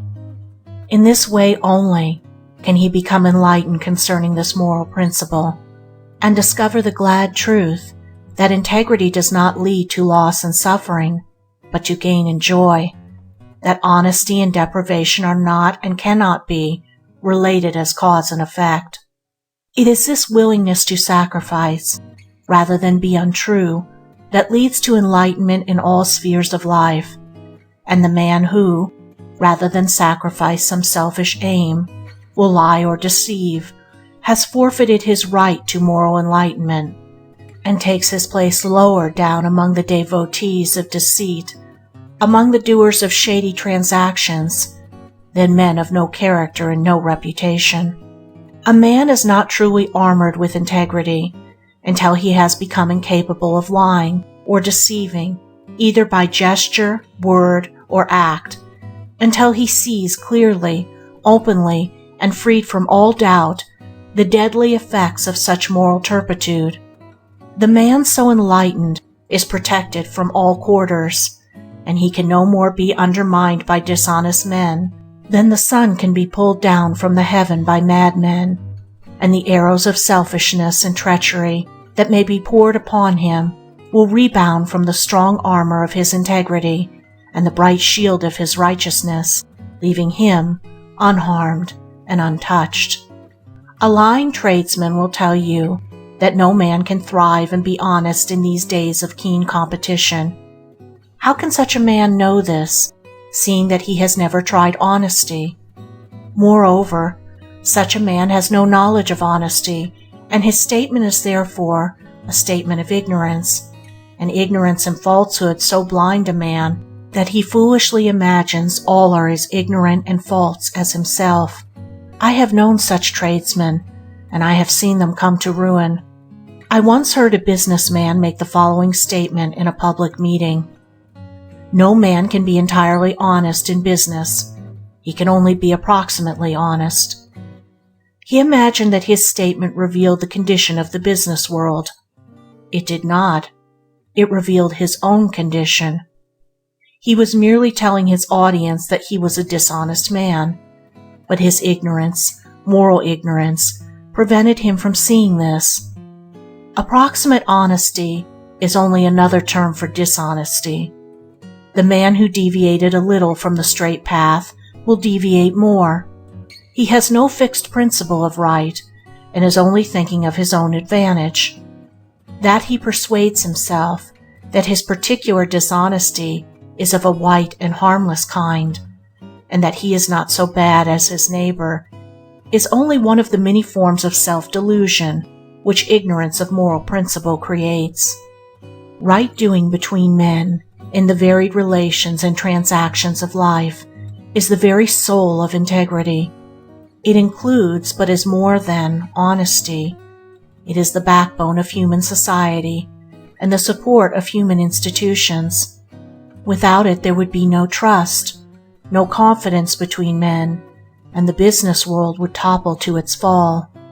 As the liar thinks all men are liars and treats them as such, so the man of integrity treats all men with confidence. He trusts them, and they trust him. His clear eye and open hand shame the creeping fraud, so that he cannot practice his fraud on him. As Emerson has so finely put it, trust men and they will be true to you, even though they may make an exception in your favor to all their rules of trade. The upright man, by his very presence, commands the morality of those about him, making them better than they were. Men are powerfully influenced by one another, and as good is more powerful than evil, the strong and good man both shames and elevates, by his contact, the weak and bad. The man of integrity carries about with him an unconscious grandeur which both awes and inspires. Having lifted himself above the petty, the mean, and the false, those coward vices slink from his presence in confusion. The highest intellectual gift cannot compare with this lofty moral grandeur. In the memory of men and the estimation of the world, the man of integrity occupies a higher place than the man of genius. Buckminster says, "The moral grandeur of an independent integrity is the sublimest thing in nature." It is the quality in man which produces heroes. The man of unswerving rectitude is, intrinsically, always a hero. It only needs the occasion to bring about the heroic element. He is always, too, possessed by a permanent happiness. The man of genius may be very unhappy, but not to the man of integrity.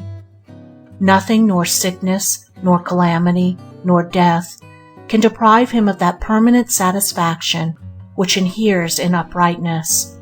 Rectitude leads straight to prosperity by 4 successive steps. First, the upright man wins the confidence of others. Second, having gained their confidence, they put trust in him. Third, this trust, never being violated, produces a good reputation. And fourth, a good reputation spreads further and further, and so brings about success. Dishonesty has the reverse effect. By destroying the confidence of others, it produces in them suspicion and mistrust, and these bring about a bad reputation, which culminates in failure. The pillars of integrity are held together by these 4 virile elements. 1. Honesty. 2. Fearlessness. 3. Purposefulness. 4. Invincibility. Honesty is the surest way to success. The day at last comes when the dishonest man repents in sorrow and suffering. But no man ever needs to repent of having been honest. Even when the honest man fails, as he does sometimes, through the lacking of other of these pillars, such as energy, economy, or system, his failure is not the grievous thing it is to the dishonest man, for he can always rejoice in the fact that he has never defrauded a fellow being. Even in his darkest hour, he finds repose in a clear conscience. Ignorant men imagine that dishonesty is a shortcut to prosperity. That is why they practice it. The dishonest man is morally short-sighted. like the drunkard who sees the immediate pleasure of his habit, but not the ultimate degradation. He sees the immediate effect of a dishonest act, a larger profit, but not its ultimate outcome. He does not see that an accumulated number of such acts must inevitably undermine his character and bring his business toppling upon its ears in ruin. While pocketing his gains and thinking how cleverly and successfully he is imposing on others, he is all the time imposing on himself, and thus every coin gained must be paid back with added interest, and from this just retribution there is no possible loophole of escape. This moral gravitation is as sure and unvarying as the physical gravitation of a stone to the earth. The tradesman who demands of his assistants that they shall be, and misrepresents his goods to customers, is surrounding himself on all hands with suspicion, mistrust, and hatred. Even the moral weaklings, who carry out his instructions, despise him, while defiling themselves with his unclean work. How can success thrive in such a poisonous atmosphere? The spirit of ruin is already in such a business, and the day of his fall is ordained. An honest man may fail, but not because he is honest, and his failure will be honorable, and will not injure his character and reputation. His failure, too, resulting doubtless from his incapacity in the particular direction of his failure, will be a means of leading him into something more suited to his talents, and thus to ultimate success. Fearlessness accompanies honesty. The honest man has a clear eye and an unflinching gaze. He looks his fellowmen in the face, and his speech is direct and convincing. The liar and cheat hangs his head. His eye is muddy and his gaze oblique. He cannot look another man in the eye, and his speech arouses mistrust, for it is ambiguous and unconvincing. When a man has fulfilled his obligations, he has nothing to fear. All his business relations are safe and secure. His methods and actions will endure the light of day. Should he pass through a difficult time and get into debt, everybody will trust him and be willing to wait for payment, and all his debts will be paid. Dishonest people try to avoid paying their debts, and they live in fear. But the honest man tries to avoid getting into debt. But when debt overtakes him, he does not fear, but redoubling his exertions, his debts are paid. The dishonest are always in fear. They do not fear debt, but fear that they will have to pay their debt. They fear their fellow men, fear the established authorities, fear the results of all that they do, and they are in constant fear of their misdeeds being revealed and the consequences which may at any moment overtake them. The honest man is rid of all this burden of fear. He is light-hearted and walks erect among his fellows, not assuming a part and sulking and cringing, but being himself and meeting eye to eye, not deceiving or injuring any. There are none to fear, and anything and against him can only rebound to his advantage. And this fearlessness is, in itself, a tower to strengthen a man's life, supporting him through all emergencies, enabling him to battle manfully with difficulties, and in the end, securing for him that success of which he cannot be dispossessed.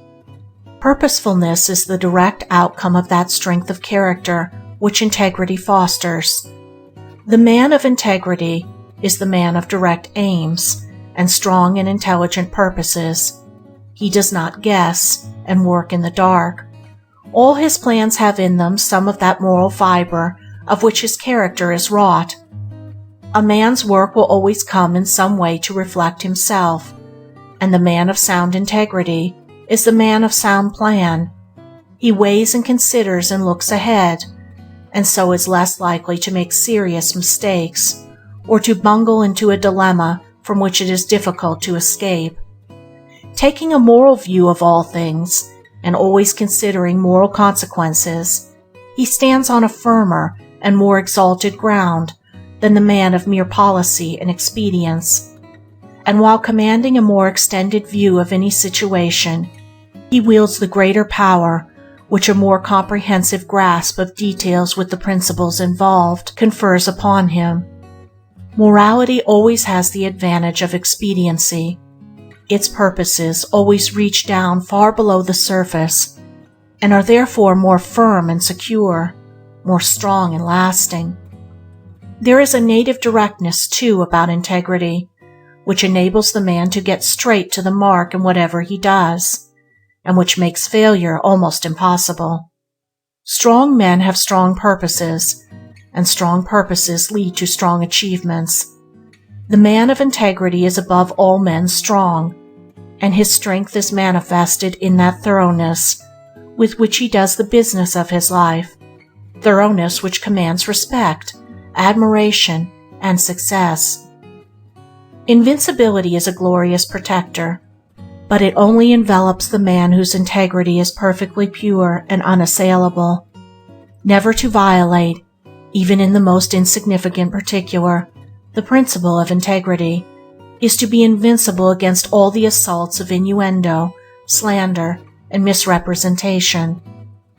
The man who has failed in one point is vulnerable, and the shaft of evil, entering that point, will lay him low, like the arrow in the heel of Achilles. Pure and perfect integrity is proof against all attack and injury, enabling its possessor to meet all opposition and persecution with dauntless courage and sublime equanimity. No amount of talent, intellect, or business acumen can give a man that power of mind and peace of heart which come from an enlightened acceptance and observance of lofty moral principles. Moral force is the greatest power. Let the seeker for true prosperity discover this force. Let him foster and develop it in his mind and in his deeds, and as he succeeds, he will take his place among the strong leaders of the earth. Such is the strong and adamantine pillar of integrity. Blessed and prosperous above all men will be he who builds its incorruptible masonry into the temple of his life. End of Chapter 4. Chapter 5 of 8 Pillars of Prosperity by James Allen. Chapter 5. Fourth Pillar, System. System is that principle of order by which confusion is rendered impossible. In the natural and universal order, everything is in its place, so that the vast universe runs more perfectly than the most perfect machine. Disorder in space would mean the destruction of the universe, and disorder in a man's affairs destroys his work and his prosperity. All complex organizations are built up by system. No business or society can develop into large dimensions apart from system, and this system is preeminently the instrument of the merchant, the businessman, and the organizer of institutions. There are many departments in which a disorderly man may succeed. Although attention to order would increase his success, he will not succeed in business unless he can place the business entirely in the hands of a systematic manager who will thereby remedy his own defect. All large business concerns have been evolved along definitely drawn systematic lines, any violation of which would be disastrous to the efficiency and welfare of the business. Complex business or other organizations are built up like complex bodies in nature by scrupulous attention to details. The disorderly man thinks he can be careless about everything but the main end, but by ignoring the means, he frustrates the end. By the disarrangement of details, organisms perish, and by the careless neglect of details, the growth of any work or concern is prevented. Disorderly people waste an enormous amount of time and energy. The time frittered away in hunting for things is sufficient, were if it conserved by order, to enable them to achieve any success. For slovenly people never have a place for anything, and have to hunt, frequently for a long time, for any article that they require. In the irritation, bad humor, and chagrin which this daily hunting for things brings about, as much energy is dissipated as would be required to build up a big business, or scale the highest heights of achievement in any direction. Orderly people conserve both their time and energy. They never lose anything, and therefore never have to find anything. Everything is in its place, and the hand can be at once placed upon it, though it may be in the dark. They can well afford to be cool and deliberate, and so use their mental energies in something more profitable than irritation, bad temper, and accusing others for their own lack of order. There is a kind of genius in system which can perform apparent wonders with ease. A systematic man can get through so great a quantity of work in such a short time and with such freedom from such exhaustion as to appear almost miraculous. He scales the heights of success, while his slovenly competitor is wallowing hopelessly in the bogs of confusion. His strict observance to the law of order enables him to reach his ends, swiftly and smoothly, without friction or loss of time. The demands of system, in all departments of the business world, are as rigid and exacting as the holy vows of a saint, and cannot be violated in the smallest particular, but at the risk of one's financial prospects. In the financial world, the law of order is an iron necessity, and he who faultlessly observes it saves time, temper, and money. Every enduring achievement in human society rests upon a basis of system. So true is this, that were system withdrawn, progress would cease. Think, for instance, of the vast achievements of literature, the works of classic authors and of great geniuses, the great poems, the innumerable prose works, the monumental histories. Think also the social intercourse of human society, of its religions, its legal statutes, and its vast fund of book knowledge. Think of all these wonderful resources and achievements of language, and then reflect that they all depend for their origin, growth, and continuance on the systematic arrangements of 26 letters, an arrangement having inexhaustible and illimitable results by the fact of its rigid limitation within certain fixed rules. Again, all the wonderful achievements of mathematics have come from the systematic arrangement of 10 figures, while the most complex piece of machinery, with its thousands of parts, working together smoothly and almost noiselessly to the achievement of the end for which it was designed, was brought forth by the systematic observance of a few mechanical laws. Herein we see how system simplifies that which is complex, how it makes easy that which was difficult, how it relates an infinite variety of details of the one central law or order, and so enables them to be dealt with and accounted for with perfect regularity and with an entire absence of confusion. The scientist names and classifies the myriad details of the universe, from the microscopic rotifer to the telescopic star, by his observance of the principles of system, so that out of many millions of objects, reference can be made to any object in, at most, a few minutes. It is this faculty of speedy references and swift dispatch which is of such overwhelming importance in every department of knowledge and industry, and the amount of time and labor thus saved to humanity is so vast as to be incomprehensible. We speak of religious, political, and business systems, and so on, indicating all things in human society are welded together by the adhesive qualities of order. System is, indeed, one of the great fundamental principles in progress, and in the binding together, in one complete whole, of the world's millions of human beings, while they are at the same time each striving for a place, and are competing with one another in opposing aims and interest.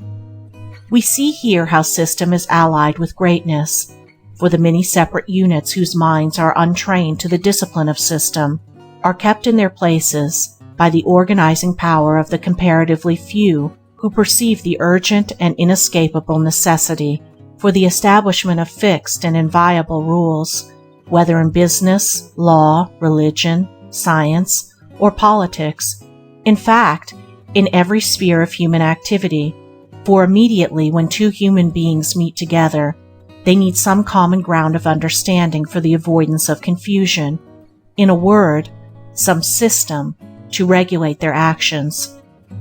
Life is too short for confusion, and knowledge grows and progress proceeds along avenues of system which prevent retardation and retrogression, so that he who systematizes his knowledge or business simplifies and enhances it for his successor, enabling him to begin, with a free mind, where he left off. Every large business has its system, which renders its vast machinery workable, enabling it to run like a well-balanced and well-oiled machine. A remarkable businessman, a friend of mine, once told me that he could leave his huge business for 12 months and it would run on without a hitch till his return, and he does occasionally leave it for several months while traveling, and on his return every man, boy and girl, every tool, book and machine, every detail down to the smallest, is in its place doing its work as when he left, and no trouble, no difficulty, no confusion has arisen. There can be no marked success part of a love of regularity and discipline, and the avoidance of friction, along with the restfulness and the efficiency of mind which spring from such regularity. People who abhor discipline, whose minds are ungoverned and anarchic, and who are careless and irregular in their thinking, their habits, and the management of their affairs, cannot be highly successful and prosperous, and they fill their lives with numerous worries, troubles, difficulties, and petty annoyances, all of which would disappear under a proper regulation of their lives.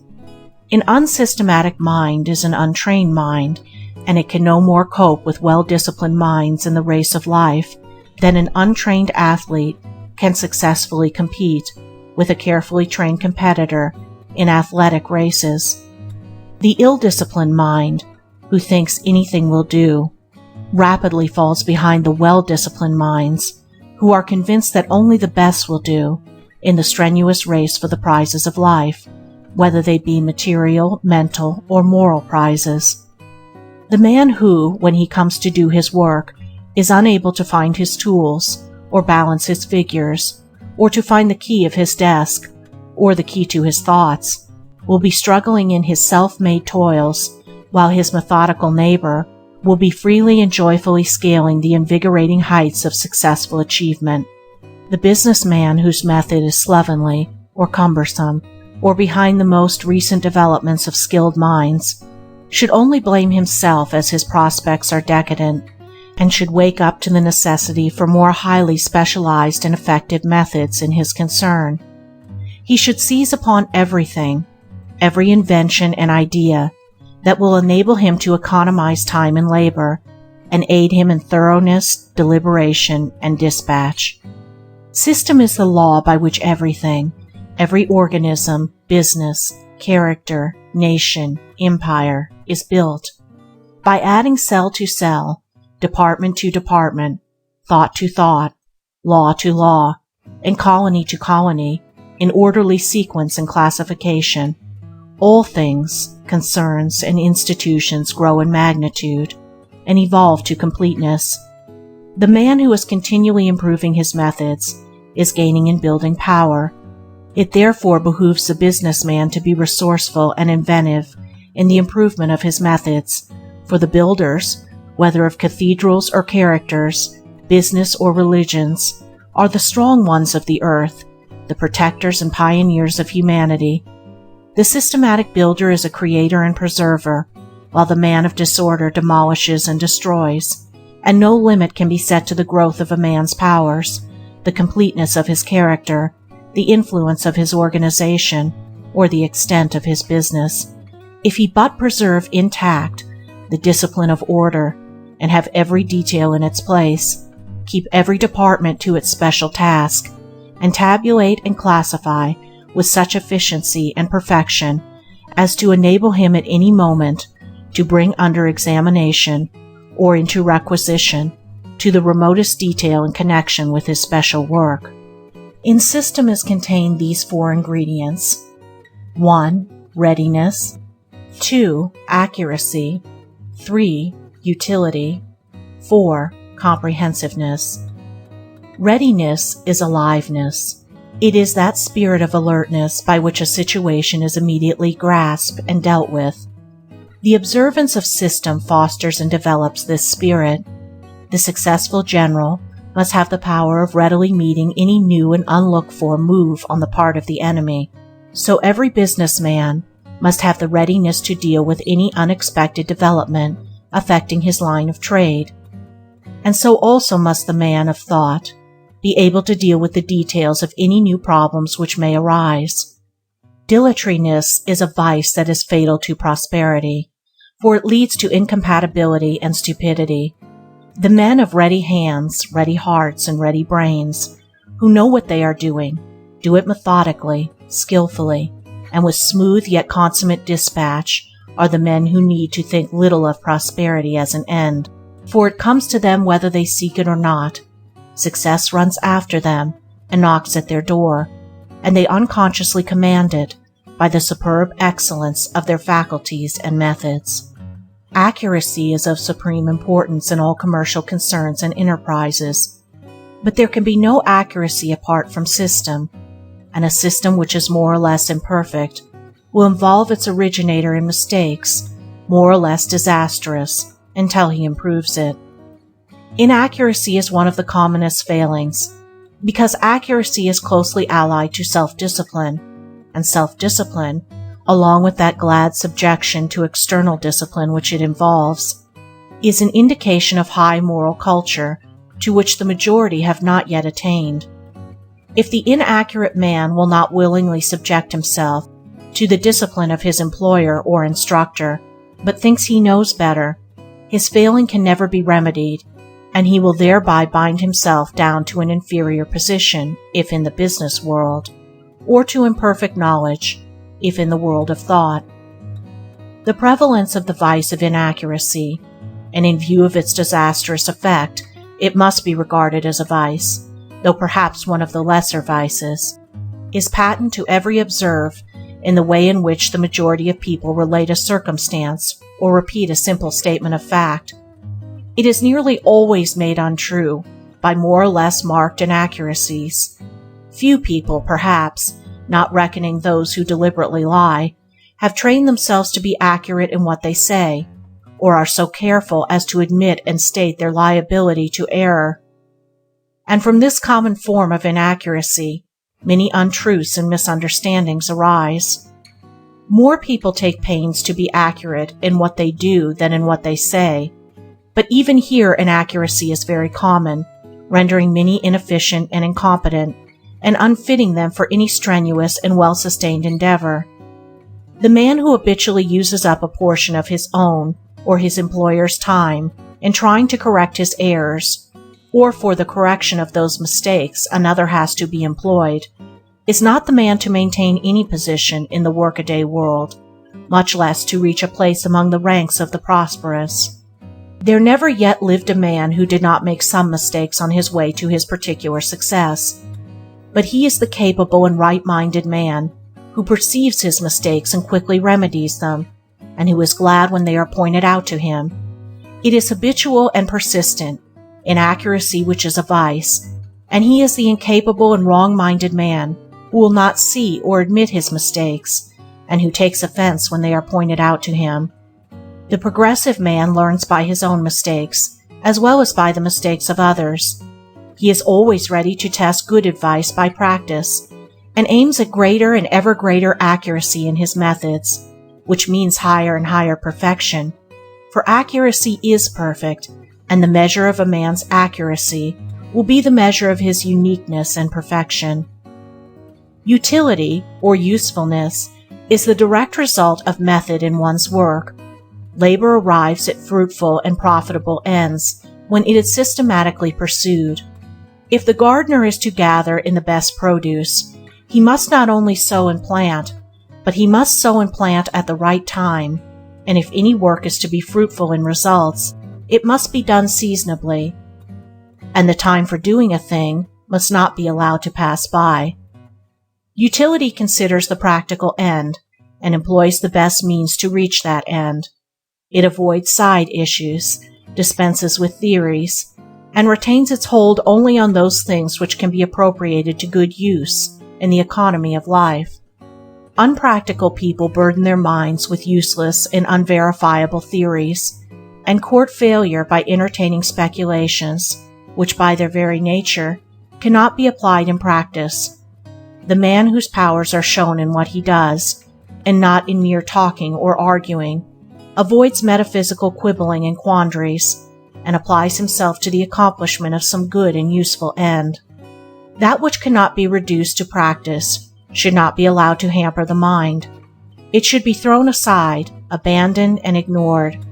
A man recently told me that if his theory should be proved to have no useful end, he should still retain his hold upon it as a beautiful theory.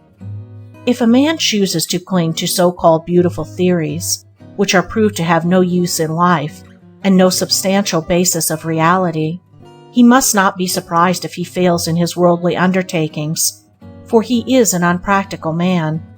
When the powers of mind are diverted from speculative theorizing to practical doing, whether in material or moral directions, skill, power, knowledge, and prosperity increase. A man's prosperity is measured by his usefulness to the community, and a man is useful in accordance with what he does, and not because of the theories which he entertains. The carpenter fashions a chair, the builder erects a house, the mechanic produces a machine, and the wise man molds a perfect character. Not the schismatic, the theorists, and the controversialists, but the workers, the makers, and the doers are the salt of the earth. Let a man turn away from the mirage of intellectual speculation and begin to do something, and to do it with all his might, and he will thereby gain a special knowledge, wield a special power, and reach his own unique position and prosperity among his fellows. Comprehensiveness is that quality of mind which enables a man to deal with a large number of related details, to grasp them in their entirety, along with the single principle which governs them and binds them together. It is a masterly quality, giving organizing and governing power, and is developed by systematic attention to details. The successful merchant holds in his mind, as it were, all the details of his business, and regulates them by a system adapted to his particular form of trade. The inventor has in his mind all the details of his machine, along with their relation to a central mechanical principle, and so perfects his invention. The author of a great poem or story relates all his characters and incidents to a central plot, and so produces a composite and enduring literary work. Comprehensiveness is analytic and synthetic capacity combined in the same individual. A capacious and well-ordered mind holds within its silent depths an army of details in their proper arrangement and true working order, is the mind that is near to genius, even if it has not already arrived. A man cannot be a genius, nor does he need to be, but he can be gradually evolving his mental capacity by careful attention to system in his thoughts and business, and as his intellect depends and broadens his powers, will be intensified and his prosperity accentuated. Such then are the four corner pillars in the temple of prosperity, and of themselves they are sufficient to permanently sustain it without the addition of the remaining four. The man who perfects himself in energy, economy, integrity, and system will achieve an enduring success in the work of his life, no matter what the nature of that work may be. It is impossible for one to fail who is full of energy, who carefully economizes his time and money, and virtuously husbands his vitality, who practices unswerving integrity, and who systematizes his work by first systematizing his mind. Such a man's efforts will be rightly directed, and that too with concentrated power, so that they will be effective and fruitful. In addition, he will reach a manliness and an independent dignity which will unconsciously command respect and success, and will strengthen weaker ones by its very presence in their midst. Seest thou a man diligent in business? He shall stand before kings. He shall not stand before mean men, says Scripture of such a one. He will not beg or whimper or complain or cynically blame others, but will be too strong and pure and upright a man to sink himself so low. And so, standing high in the nobility and integrity of his character, he will fill a high place in the world in the estimation of men. His success will be certain, and his prosperity will endure. He will stand and not fall in the battle of life. End of Chapter 5. Chapter 6 of 8 Pillars of Prosperity by James Allen. Chapter 6, 5th Pillar, Sympathy. The remaining pillars are the 4 central pillars in the Temple of Prosperity. They give it greater strength and stability, and add both to its beauty and utility. They contribute greatly to its attractiveness, for they belong to the highest moral sphere, and therefore to great beauty and nobility of character. They indeed make a man great, and place him among the comparatively few whose minds are rare, and that shine apart in sparkling purity and bright intelligence. Sympathy should not be confounded with that maudlin and superficial sentiment, which, like a pretty flower without root, presently perishes, and leaves behind neither seed nor fruit. To fall into hysterics about some suffering abroad is not sympathy. Neither are bursts of violent indignation against the cruelties and injustices of others any indication of a sympathetic mind. If one is cruel at home, if he badgers his wife, or beats his children, or abuses his servants, or stabs his neighbors with shafts of bitter sarcasm, what hypocrisy is his profession of love for the suffering people who are outside the immediate range of his influence? What shallow sentiment informs his bursts of indignation against the injustice and hard-heartedness in the world around him? Says Emerson of such, "Go love thy infant, love thy wood-chopper, be good-natured and modest, have that grace, and never varnish your hard, uncharitable ambition with this incredible tenderness for black folk 1,000 miles off. Thy love afar is spite at home." The test of a man is in his immediate acts, not in ultra sentiments, and if those acts are consistently informed with selfishness and bitterness, if those at home hear his steps with dread and feel a joyful relief on his departure, how empty are his expressions of sympathy for the suffering or downtrodden, how futile his membership of a philanthropic society. Though the well of sympathy may feed the spring of tears, that spring more often draws its supply from the dark pool of selfishness, for when selfishness is thwarted, it spends itself in tears. Sympathy is a deep, silent, inexpressible tenderness, which is shown in a consistently self-forgetful, gentle character. Sympathetic people are not gushing and spasmodic, but are permanently self-restrained, firm, quiet, unassuming and gracious. Their undisturbed demur, where the suffering of others is concerned, is frequently mistaken for indifference by shallow minds, but the sympathetic and discerning eye recognizes, in their quiet strength and their swiftness to aid while others are weeping and wringing their hands, the deepest, soundest sympathy. Lack of sympathy is shown in cynicism, ill-natured sarcasm, bitter ridicule, taunting and mockery, and anger and condemnation, as well as in that morbid and false sentiment which is a theoretical and assumed sympathy, having no basis in practice. Lack of sympathy arises in egotism. Sympathy arises in love. Egotism is involved in ignorance. Love is allied to knowledge. It is common with men to imagine themselves as separate from their fellows, with separate aims and interests, and to regard themselves as right and others wrong in their respective ways. Sympathy lifts a man above this separate and self-centered life and enables him to live in the hearts of his fellows and to think and feel with them. He puts himself in their place and becomes, for the time being, as they are. As Whitman, the hospital hero, expresses it, "I do not ask the wounded person. It is a kind of impertinence to question a suffering creature. Suffering calls for aid and tenderness, not for curiosity, and the sympathetic man or woman feels the suffering, and ministers to its alleviation. Nor can sympathy boast, and wherever self-praise enters in, sympathy passes out. If one speaks of his many deeds of kindness, and complains of the ill treatment he has received in return, he has not done kindly deeds, but has yet to reach that self-forgetful modesty which is the sweetness of sympathy. Sympathy, in its real and profound sense, is oneness with others in their strivings and sufferings, so that the man of sympathy is a composite being. He is, as it were, a number of men, and he views a thing from a number of different sides, and not from one side only, and that his own particular side.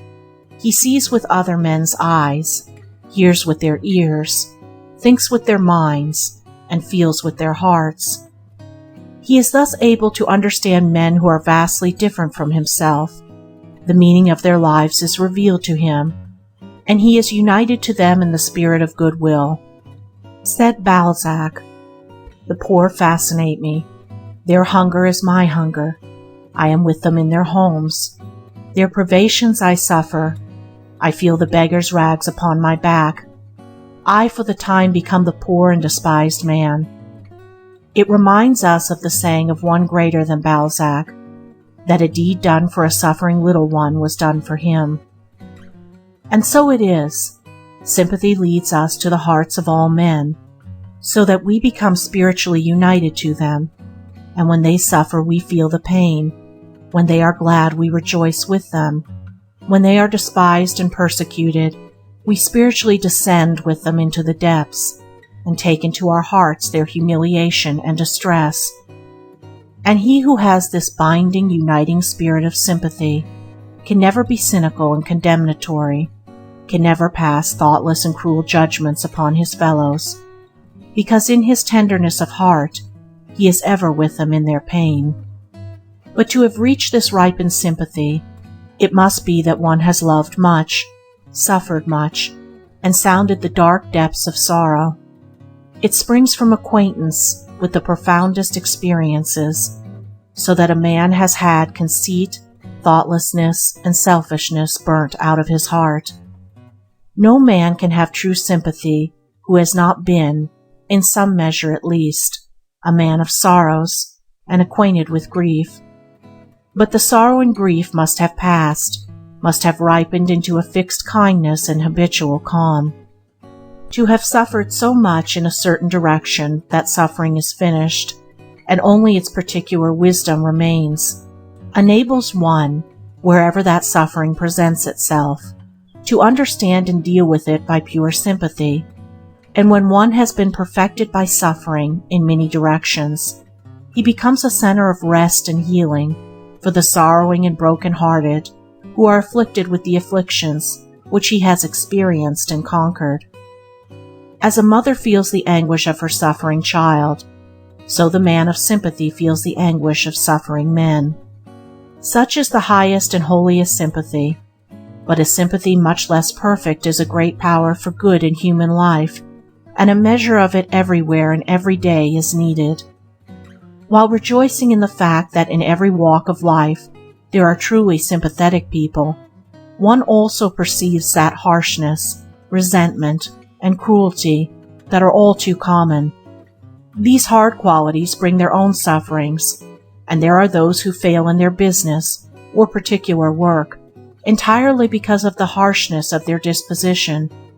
A man who is fiery and resentful, or who is hard, cold, and calculating, with the springs of sympathy dried up within him, even though he be otherwise an able man, will, in the end, scarcely avoid disaster in his affairs.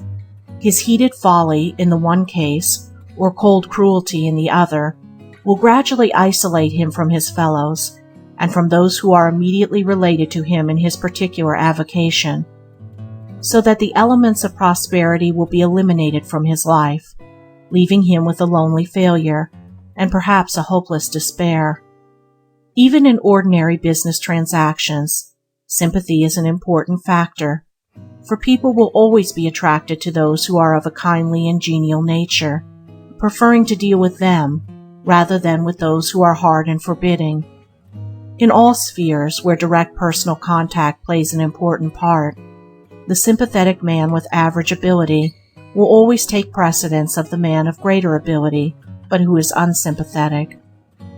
If a man be a minister of clergymen, a cruel laugh or an unkind sentence from him will seriously injure his reputation and influence, but particularly his influence, for even they who admire his good qualities will, through his unkindness, unconsciously have a lower regard for him in their personal esteem. If a businessman professes religion, people will expect to see the good influence of that religion on his business transactions. To profess to be a worshipper of the gentle Jesus on Sunday, and all the rest of the week be a hard, grasping worshipper of Mammon, will injure his trade and detract considerably from his prosperity. Sympathy is a universal spiritual language, which all, even the animals, instinctively understand and appreciate. For all beings and creatures are subject to suffering, and this sameness of painful experience leads to that unity of feeling which we call sympathy. Selfishness impels men to protect themselves at the expense of others, but sympathy impels them to protect others by the sacrifice of self. And in this sacrifice of self, there is no real and ultimate loss, for while the pleasure of selfishness are small and few, the blessings of sympathy are great and manifold. It can be asked, how can a businessman, whose object is to develop his own trade, practice self-sacrifice? Every man can practice self-sacrifice just where he is, and in the measure that he is capable of understanding it.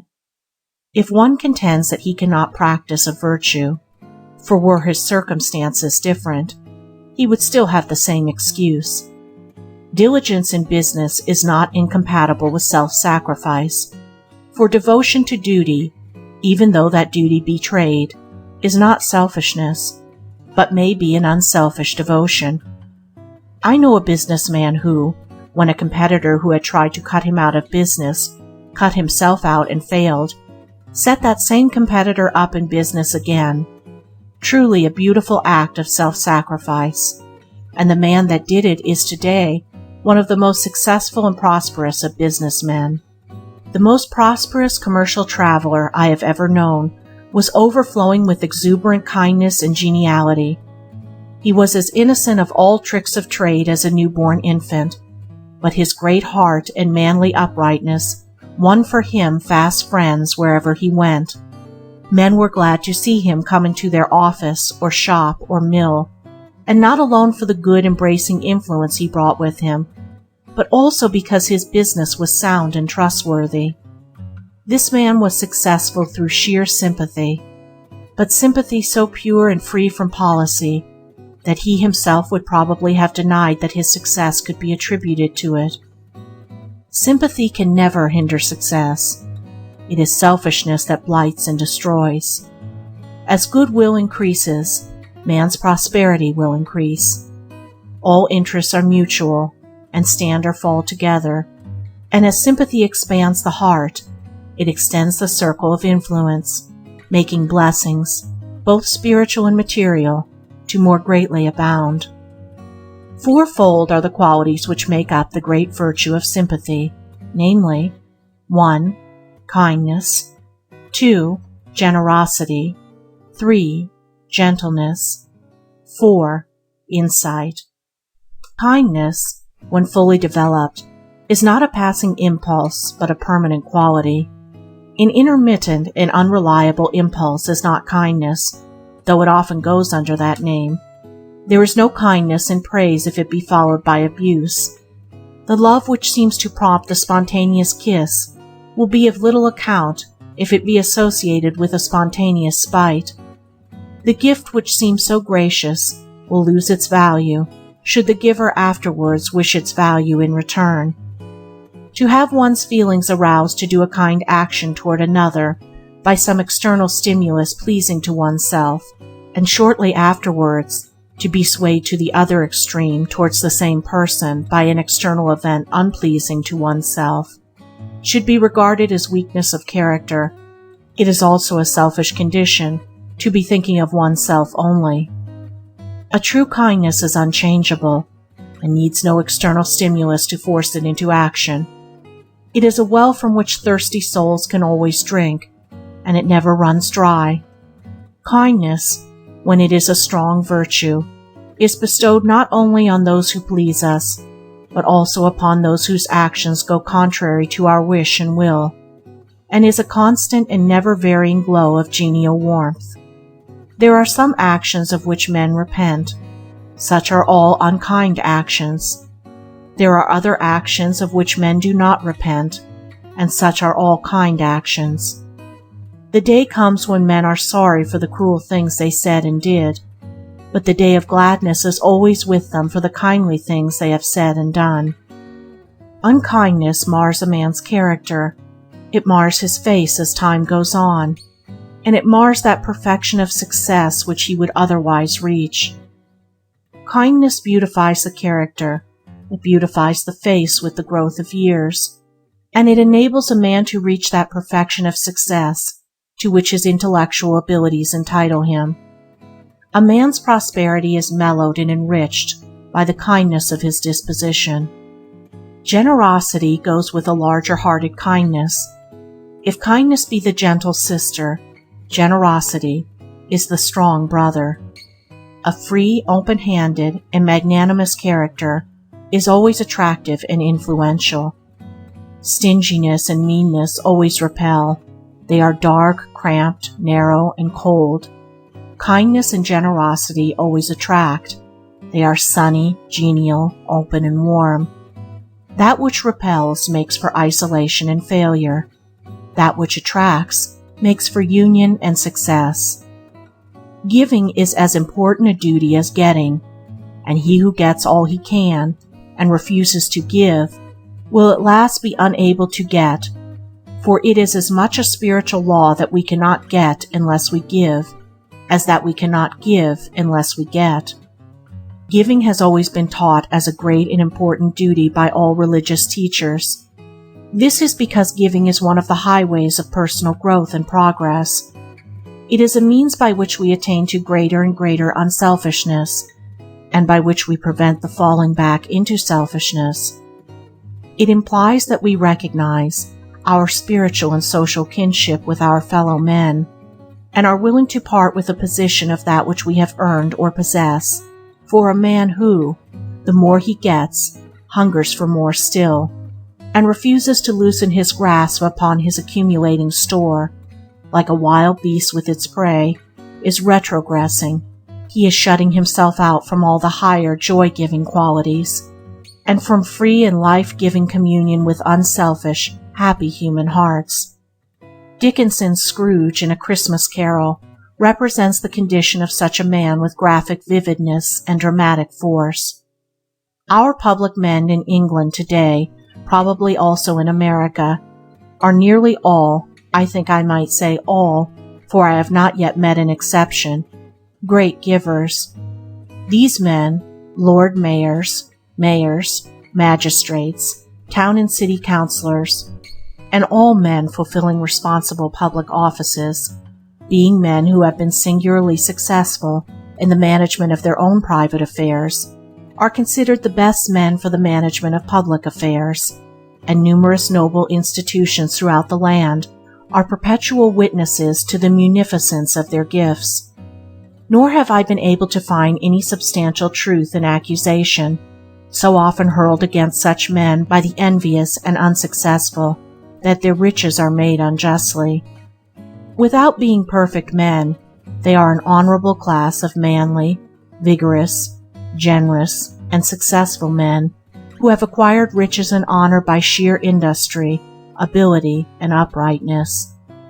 Let a man beware of greed, of meanness, of envy, of jealousy, of suspicion, for these things, if harbored, will rob him of all that is best in life, even all that is best in material things, as well as all that is best in character and happiness.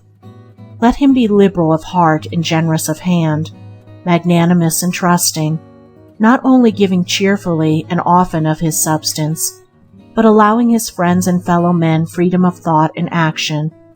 Let him be thus, and honor, plenty, and prosperity will come knocking at the door for admittance as his friends and guests. Gentleness is akin to divinity. Perhaps no quality is so far removed from all that is coarse, brutal, and selfish as gentleness, so that when one is becoming gentle, he is becoming divine. It can only be acquired after much experience and through great self-discipline.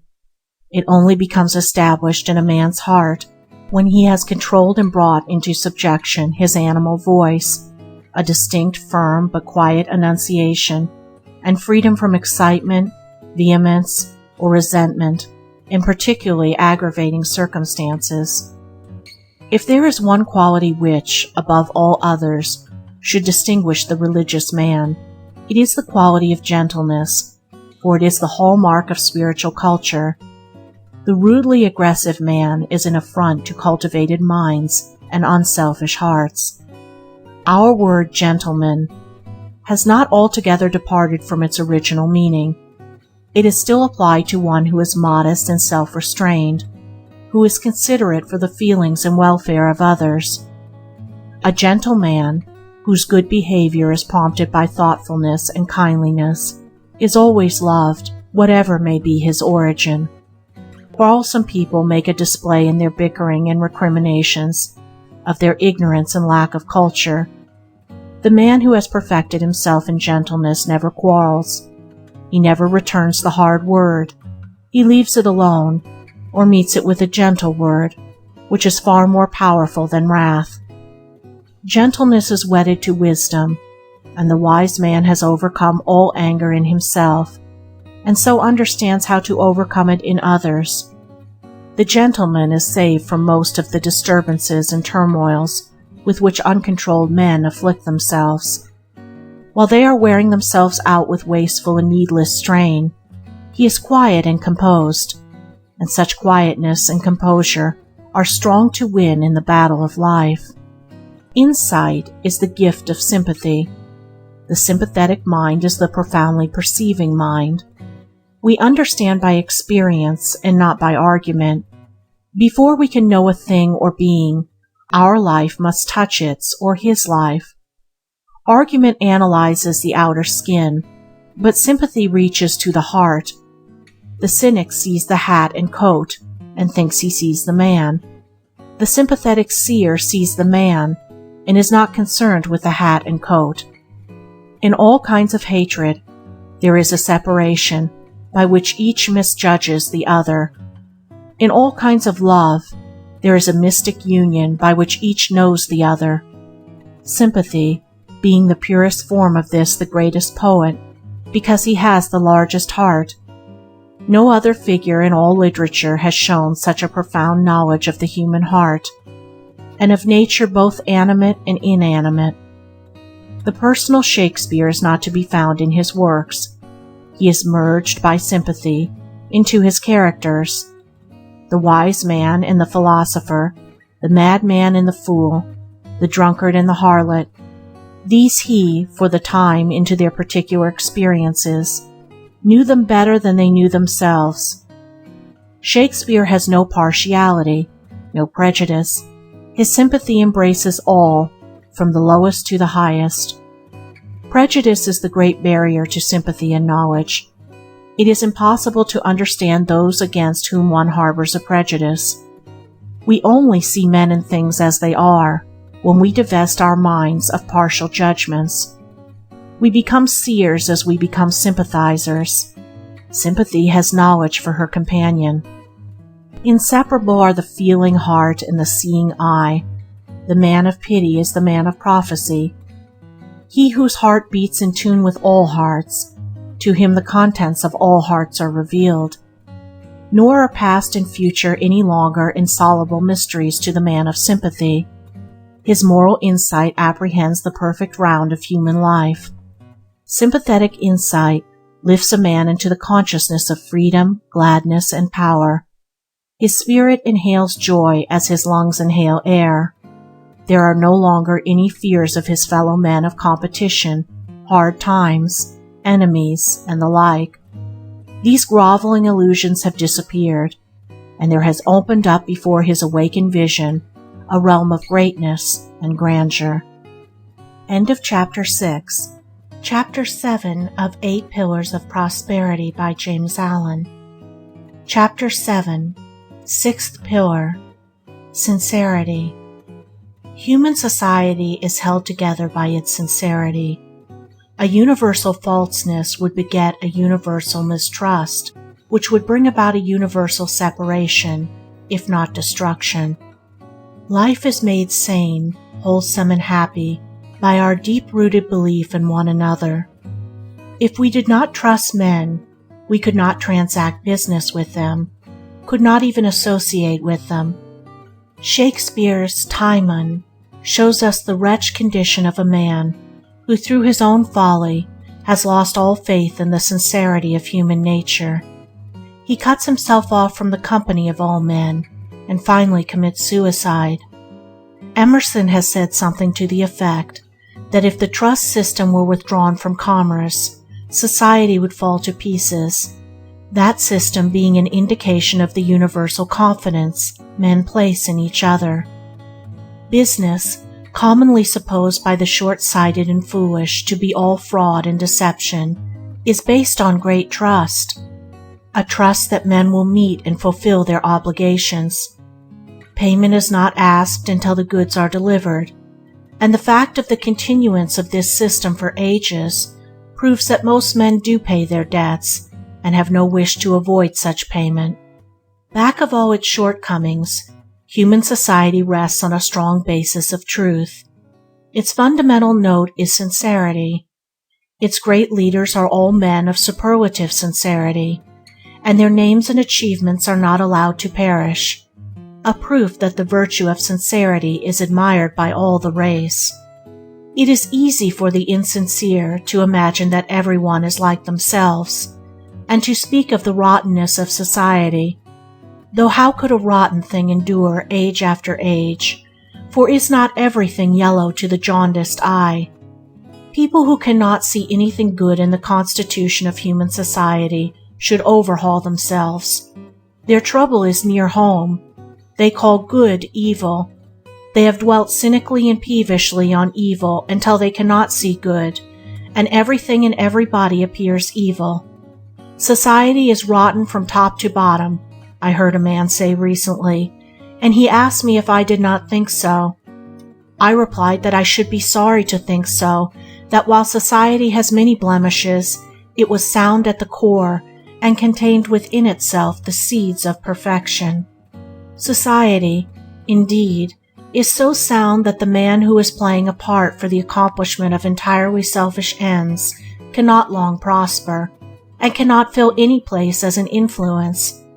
He is soon unmasked, and the fact that such a man can, for a brief period, batten on human credulity, speaks well for the trustfulness of men, if it reveals their lack of wisdom.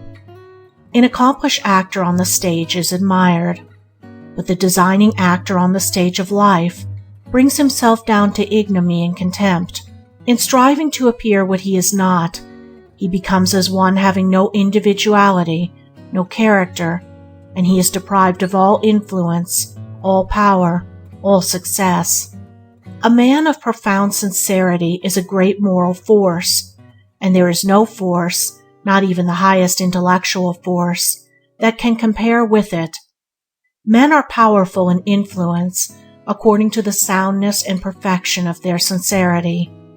Morality and sincerity are so closely bound up together that where sincerity is lacking, morality, as a power, is lacking also. For insincerity undermines all the other virtues, so that they crumble away and become of no account. Even a little insincerity robs a character of all its nobility, and makes it common and contemptible.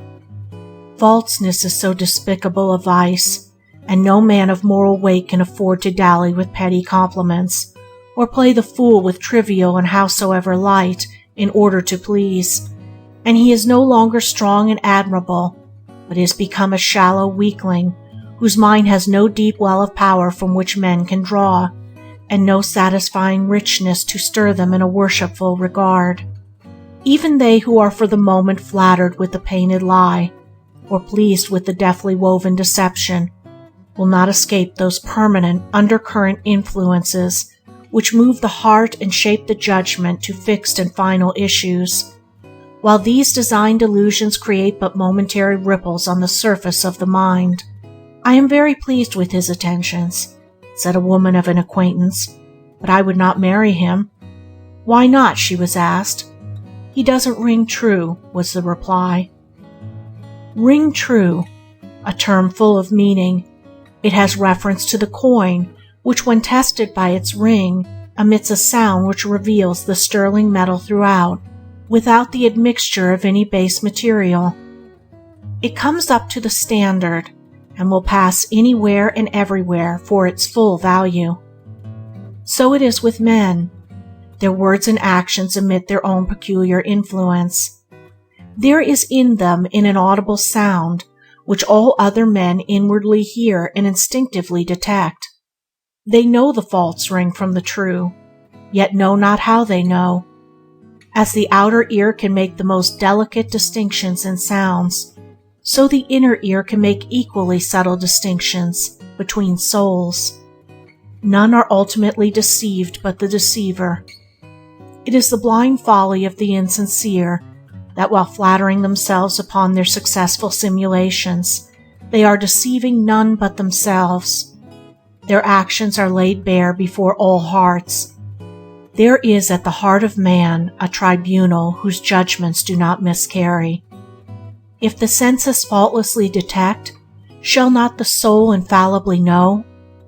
This inner infallibility is shown in the collective judgment of the race. This judgment is perfect, so perfect in literature, art, science, invention, religion, in every department of knowledge. It divides the good from the bad, the worthy from the unworthy, the true from the false, zealously guarding and preserving the former, and allowing the latter to perish. The works, words, and deeds of great men are the heirlooms of the race, and the race is not careless of their value. 1,000 men write a book, and only one is a work of original genius, yet the race singles out that one, elevates and preserves it, while it consigns the 999 copyists to oblivion. 10,000 men utter a sentence under a similar circumstance, and only one is a sentence of divine wisdom, yet the race singles out that saying for the guidance of posterity, while the other sentences are heard no more. It is true that the race slays its prophets, but even that slaying becomes a test which reveals the true ring, and men detect its tureens. The slain one has come up to the standard, and the deed of his slaying is preserved as furnishing infallible proof of his greatness. As the counterfeit coin is detected and cast back into the melting pot, while the sterling coin circulates among all men and is valued for its worth, so the counterfeit word, deed, or character is perceived, and is left to fall back into nothingness from which it emerged, a thing unreal, powerless, and dead. Spurious things have no value, whether they be bric-a-brac or men. We are ashamed of imitations that try to pass for the genuine article. Falseness is cheap. The masquerader becomes a byword. He is less than a man. He is a shadow, a spook, a mere mask. Trueness is valuable. The sound-hearted man becomes an exemplar. He is more than a man. He is a reality, a force, a molding principle. By falseness all is lost. Even individuality dissolves, for falseness is nonentity, nothingness. By trueness everything is gained, for trueness is fixed, permanent, and real. It is important that we be real, that we harbor no wish to be other than what we are, that we stimulate no virtue, assume no excellency, adopt no disguise. The hypocrite thinks he can hoodwink the world and the eternal law of the world. There is but one person that he hoodwinks, and that is himself, and for that the law of the world inflicts its righteous penalty. There is an old theory that the excessively wicked are annihilated. I think to be a pretender is to come as near to annihilation as a man can get, for there is a sense in which a man is gone, and in his place there is but a mirage of shams. The hell of annihilation which so many dread, he has descended into, and to think that such a man can prosper is to think that shadows can do the work of entities and displace a real man. If any man thinks he can build up a successful career on pretenses and appearances, let him pause before sinking into the abyss of shadows, for in insincerity there is no solid ground, no substance, no reality. There is nothing on which he can stand, and no material with which to build, but there are loneliness, poverty, shame, confusion, fears, suspicions, weeping, groaning, and lamentations. For if there is one hell lower, darker, and fouler than all the others, it is the hell of insincerity. 4 beautiful traits adorn the mind of the sincere man, and these are: 1. Simplicity. 2. Attractiveness. 3. Penetration. 4. Power. Simplicity is naturalness. It is a simple being, without fake or foreign adornment. Why are all things in nature so beautiful? Because they are natural. We see them as they are, no task they might wish to appear, for in sooth they have no wish to appear otherwise. There is no hypocrisy in the world of nature outside of human nature. The flower which is so beautiful in all eyes would lose its beauty in all eyes, would nature look upon reality, and its beauty and perfection gladden and amaze us. We cannot find anywhere a flaw, and are conscious of our incapacity to improve upon anything, even to the most insignificant. Everything has its own particular perfection, and shines in the beauty of unconscious simplicity. Of the modern social cries, it is back to nature. It is generally understood to mean a cottage in the country and a piece of land to cultivate. It will be of little use to go into the country if we take our shams with us, and any veneer which we may cling to can well be washed off just where we are. It is good that they who feel burdened with the conventions of society should fly to the country and court the quiet of nature, but it will fail if it by anything but a means to that inward redemption which will restore us to the simple and the true. But though humanity has wandered from the natural simplicity of the animal world, it is moving toward a higher, divine simplicity. Men of great genius are such because of their spontaneous simplicity. They do not foreign, they are. Lesser minds study style and effect. They wish to cut a striking figure on the stage of the world, and by that unholy wish they are doomed to mediocrity. Said a man to me recently, "I would give 20 years of my life to be able to write an immortal hymn." With such an ambition a man cannot write a hymn. He wants to pose. He is thinking of himself, of his own glory. Before a man can write an immortal hymn or create an immortal work, he must give, not 20 years of his life to ambition, but to do anything great, he must sing, paint, write, out of 10,000 bitter experiences, 10,000 failures, 10,000 conquests, and 10,000 joys. He must know Gethsemane. He must work with blood and tears. Restraining his intellect and moral powers, and returning to simplicity, a man becomes great. He forfeits nothing real. Only the shams are cast aside, revealing the standard gold of character. Where there is sincerity, there will always be simplicity, a simplicity of the kind that we see in nature, the beautiful simplicity of truth. Attractiveness is the direct outcome of simplicity. This is seen in the attractiveness of all natural objects to which we have referred. but in human nature it is manifested as personal influence.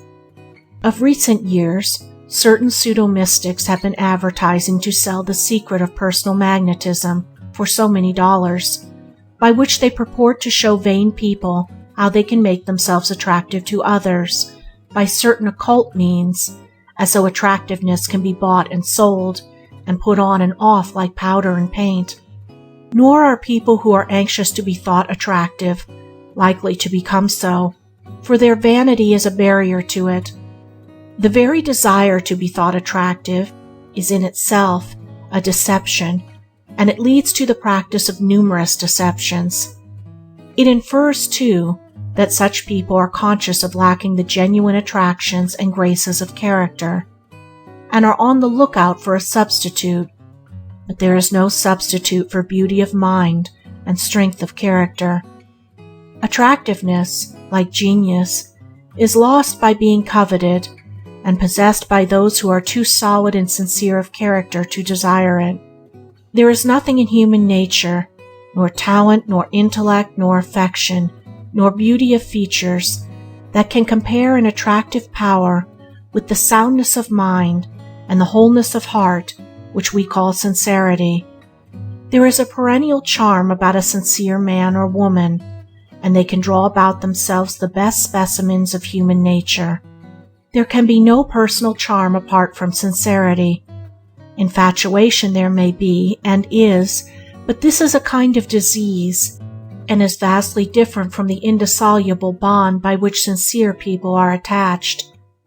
Infatuation ends in painful disillusion, but as there is nothing hidden between sincere souls, and they stand upon that solid ground of reality, there is no illusion to be displayed. Leaders among men attract by the power of their sincerity, and even if a man's intellect may be great, he can never be a permanent leader and guide of men unless he be sincere. For a time he may sail jauntily upon the stream of popularity and believe himself secure, but it is only that he may shortly fall the lower in popular odium. He cannot long deceive the people with his painted front. They will soon look behind and find of what spurious stuff he is made. He is like a woman with a painted face. She thinks she is admired for her complexion, but all know it is paint and despise her for it. She has one admirer, herself, and the hell of limitation to which the insincere commit themselves is the hell of self-admiration. Sincere people do not think of themselves, of their talent, their genius, their virtue, or their beauty. Because they are so unconscious of themselves, they attract all and win their confidence, affection, and esteem. Penetration belongs to the sincere. All shams are unveiled in their presence. All stimulators are transparent to the searching eye of the sincere man. With one clear glance he sees through all their flimsy pretenses. He who has rid his heart of all falseness and entertains only that which is true has gained the power to distinguish the false from the true in others. He is not deceived who is not self-deceived. As men, looking around on objects of nature, infallibly distinguish them as snake, bird, horse, tree, rose, and so on, so the sincere man distinguishes the variety of characters. He perceives in a movement, a look, a word, an act, the nature of the man, and acts accordingly. He is on his guard without being suspicious. He is prepared for the pretender without being mistrustful. He acts from positive knowledge, and not from negative suspicion. Men are open to him, and he reads their contents. His penetrative judgment pierces to the center of actions. His direct and unequivocal conduct strengthens in others the good and shames the bad, and he is a staff of strength to those who have not yet attained to his soundness of heart and head. Power goes with penetration. An understanding of the nature of actions is accompanied with the power to meet and deal with all actions in the right and best way. Knowledge is always power, but knowledge of the nature of actions is superlative power, and he who possesses it becomes a presence to all hearts and modifies their actions for good. Long after his bodily presence has passed away, he is still a molding force in the world and is a spiritual reality working subtly in the minds of men and shaping them towards sublime ends. At first his power is local and limited, but the circle of righteousness which he has set moving continues to extend and extend further till it embraces the whole world and all men are influenced by it. The sincere man stamps his character upon all that he does, and also upon all people with whom he comes in contact. He speaks a word in season, and someone is impressed. The influence is communicated to another, and presently some despairing soul 10,000 miles away hears it and is restored. Such a power is prosperity in itself, and its worth is not to be valued in coin.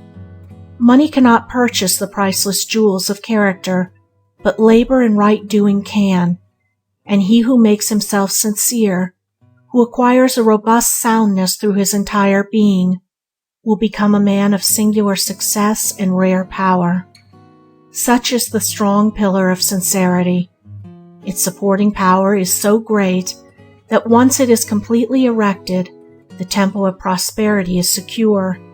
Its walls will not crumble, its rafters will not decay, its roof will not fall in.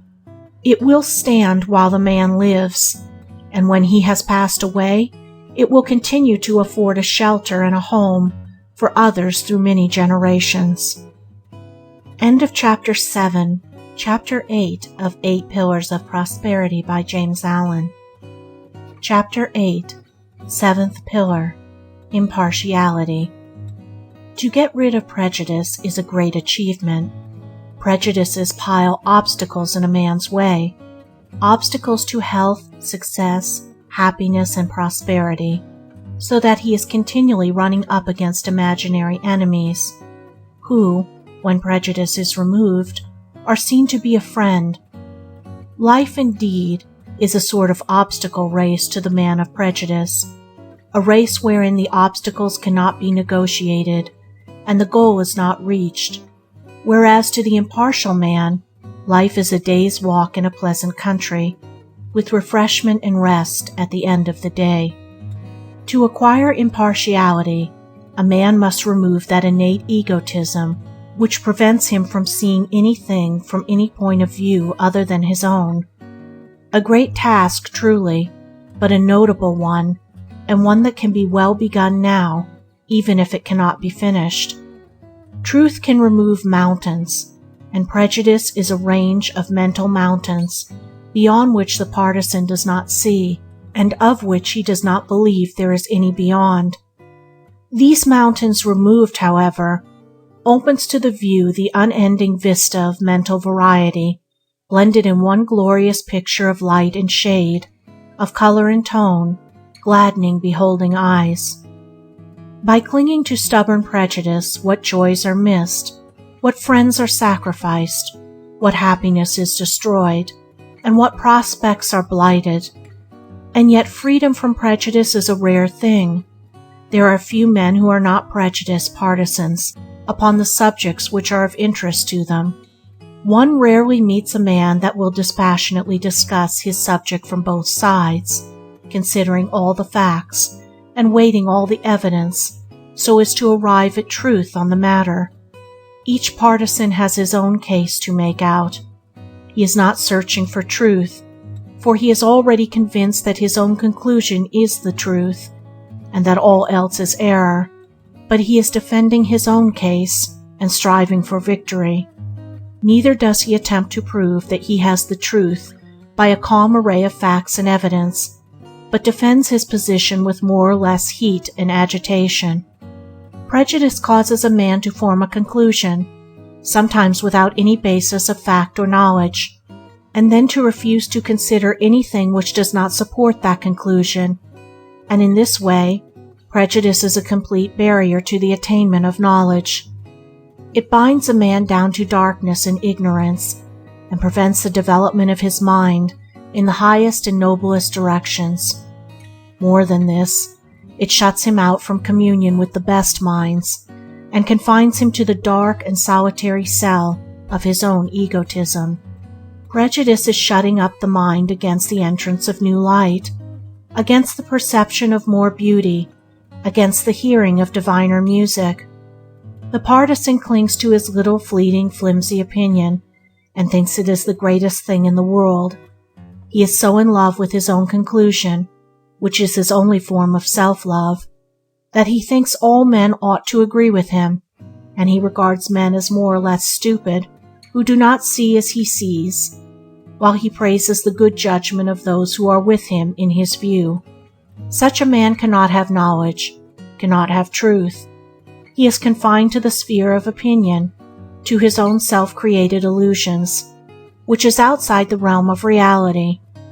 He moves in a kind of self-infatuation, which prevents him from seeing the commonest facts of life, while his own theories, usually more or less groundless, assume in his mind overpowering proportions. He fondly imagines that there is but one side to everything, and that side is his own. There are at least two sides to everything, and he it is who finds the truth in a matter, is he who carefully examines both sides with all freedom from excitement, and without any desire for the predominance of one side over another. In its divisions and controversies, the world at large is like two lawyers defending a case. The counsel for the prosecution presents all the facts which prove his side, while the counsel for the defense presents all the facts which support his contention, and each belittles or ignores, or tries to reason away, the facts of the other. The judge in this case, however, is like the impartial thinker among men. Having listened to all the evidence on both sides, he compares and sifts it so as to form an impartial summing up in the cause of justice. Not that this universal partiality is a bad thing, nor as in all other extremes, nature here reduces the opposition of conflicting parties to a perfect balance. Moreover, it is a factor in evolution.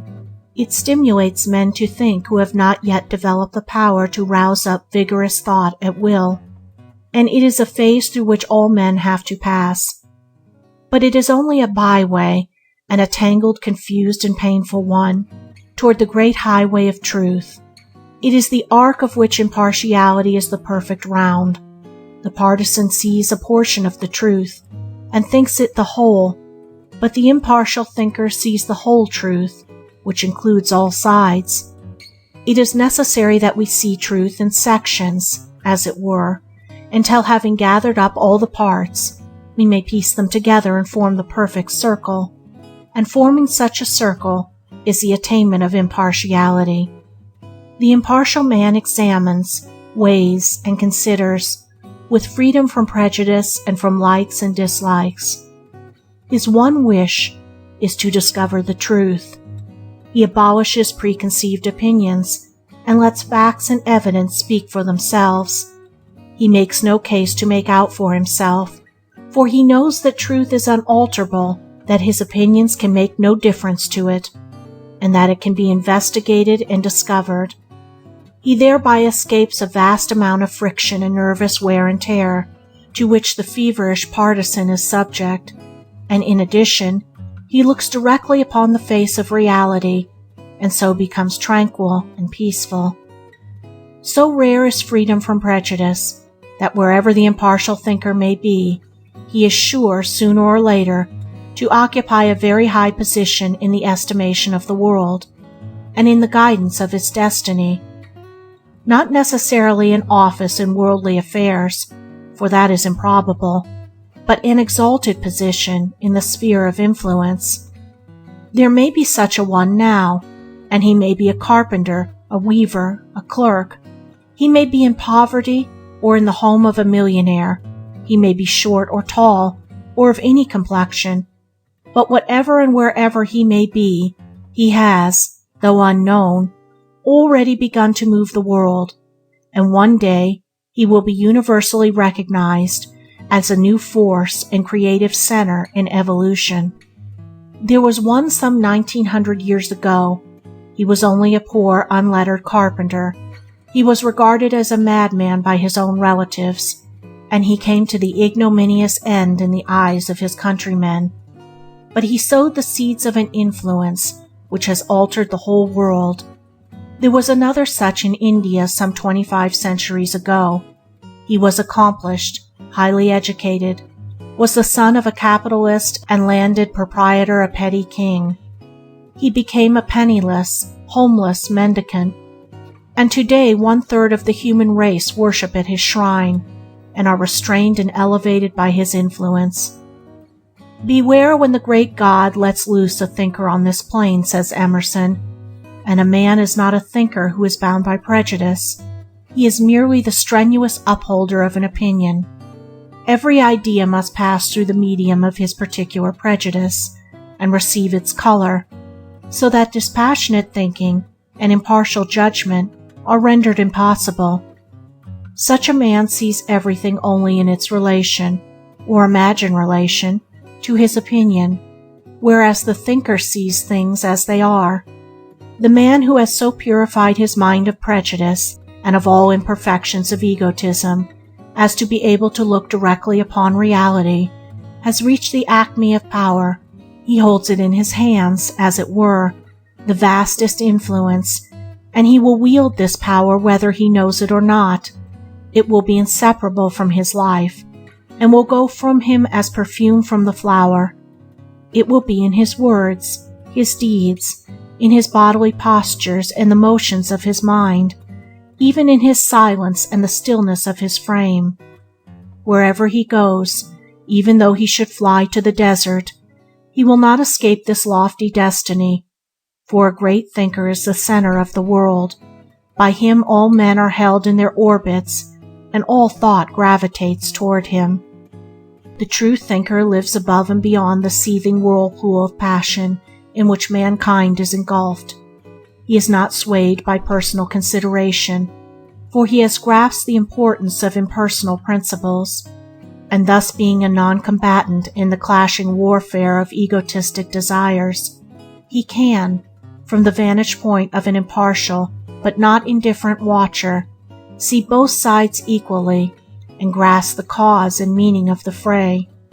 Not only the great teachers, but the greatest figures in literature are those who are free from prejudice, who, like true mirrors, affect things impartially.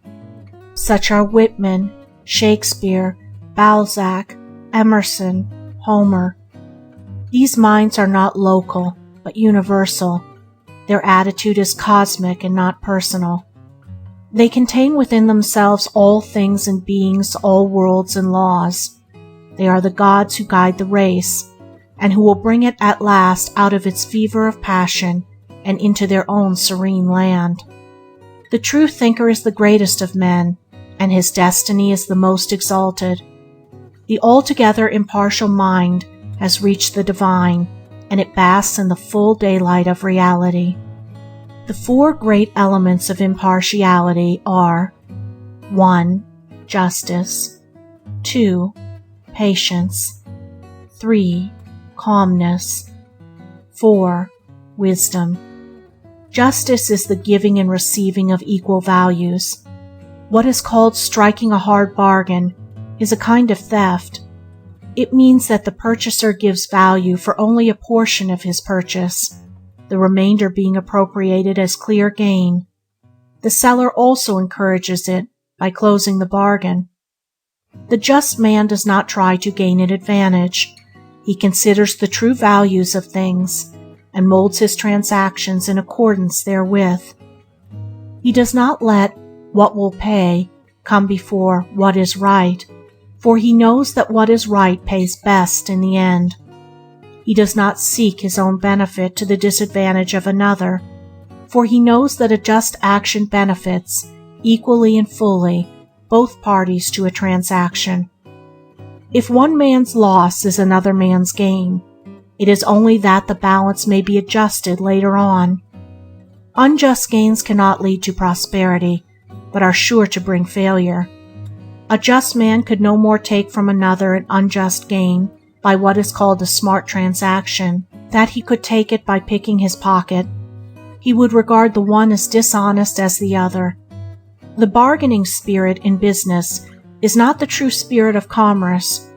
It is the selfish and thieving spirit, which wants to get something for nothing. The upright man purges his business of all bargaining, and builds it on the more dignified basis of justice. He supplies a good article at its right price, and does not alter. He does not soil his hands with any business which is tainted and fraud. His goods are genuine, and they are properly priced. Customers who try to beat down a tradesman in their purchases are degrading themselves. Their practice assumes one or both of two things, namely, that either the tradesman is dishonest and is overcharging, a low and suspicious attitude of mind, or that they are eager to cajole him out of his profit, an equally base attitude, and so benefit by his loss. The practice of bearing down is altogether a dishonest one, and the people who pursue it most assiduously are those who complain most of being imposed on, and this is not surprising, seeing that they themselves are all the time trying to impose on others.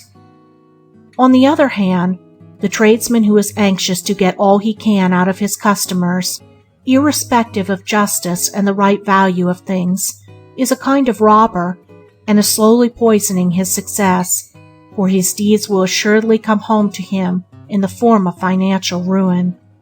Said a man of 50 to me the other day, "I have just discovered that all my life I have been paying 50% more for everything than I ought to." A just man cannot feel that he has ever paid too much for anything, for he does not close with any transaction which he considers unjust.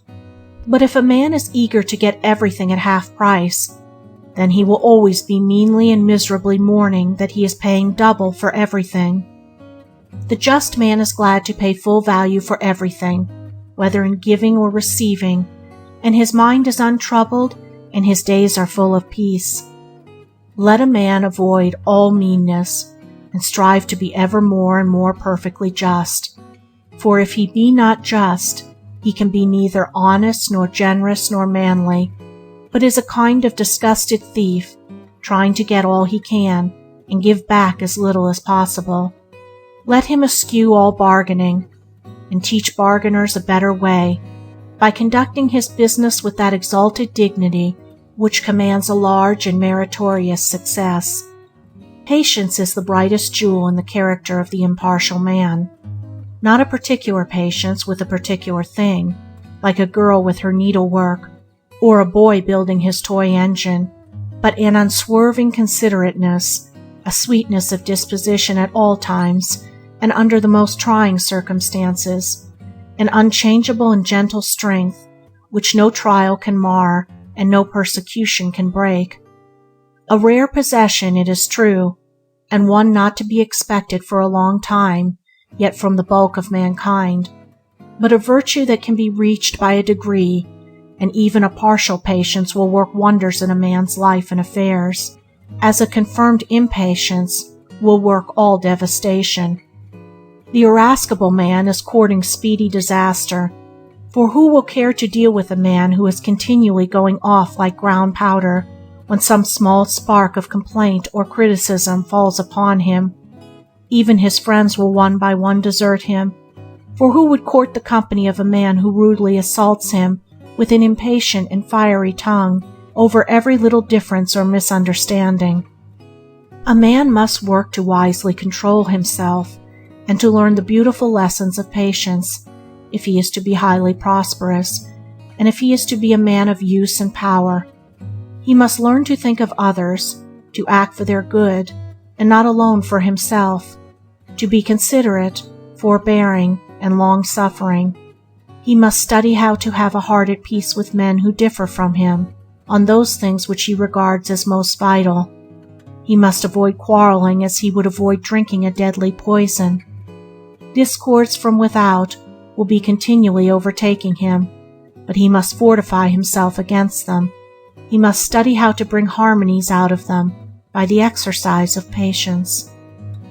Strife is common. It pains the heart and distorts the mind. Patience is rare, It enriches the heart and beautifies the mind. Every cat can spit and fume. It requires no effort, but only a looseness of behavior. It takes a man to keep his mornings through all events, and to be painstaking and patient with the shortcomings of humanity. But patience wins. As soft water wears away the hardest rock, so patience overcomes all opposition. It gains the hearts of men. It conquers and controls. Calmness accompanies patience. It is a great and glorious quality. It is the peaceful haven of emancipated souls after their long wanderings on the tempest river ocean of passion. It makes the man who has suffered much, endured much, experienced much, and has finally conquered. A man cannot be impartial who is not calm. Excitement, prejudice, and partiality spring from disturbed passions. When personal feeling is thwarted, it rises and seethes like a stream of water that is dammed. The calm man avoids this disturbance by directing his feeling from the personal to the impersonal channel.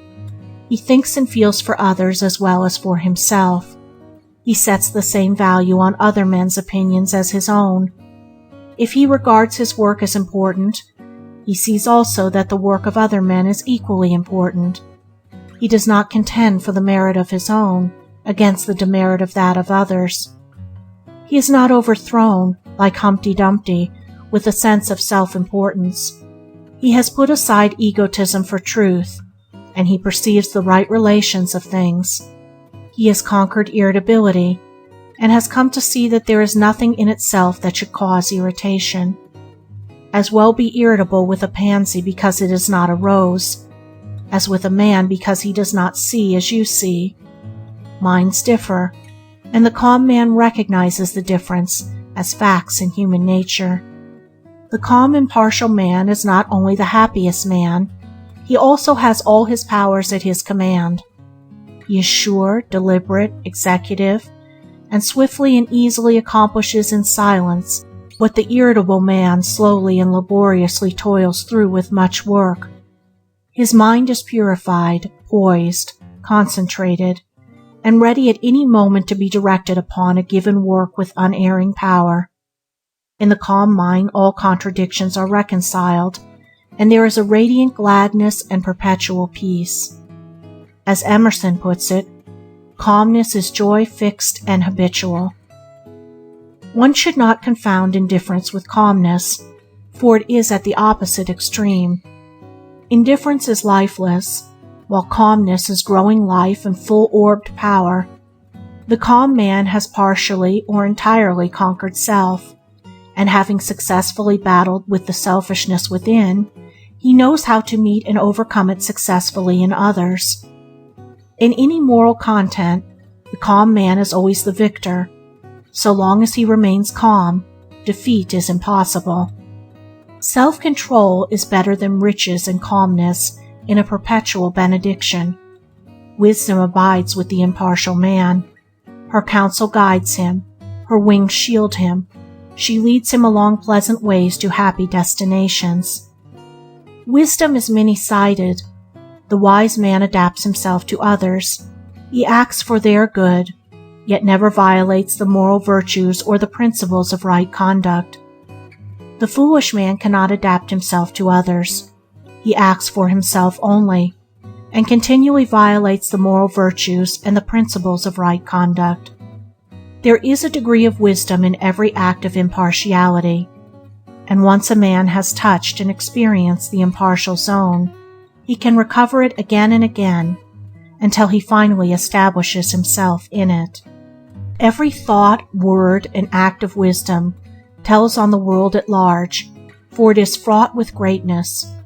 Wisdom is a well of knowledge and a spring of power. It is profound and comprehensive, and so it is exact and all-inclusive as to embrace the smallest details. In its spacious greatness, it does not overlook the small.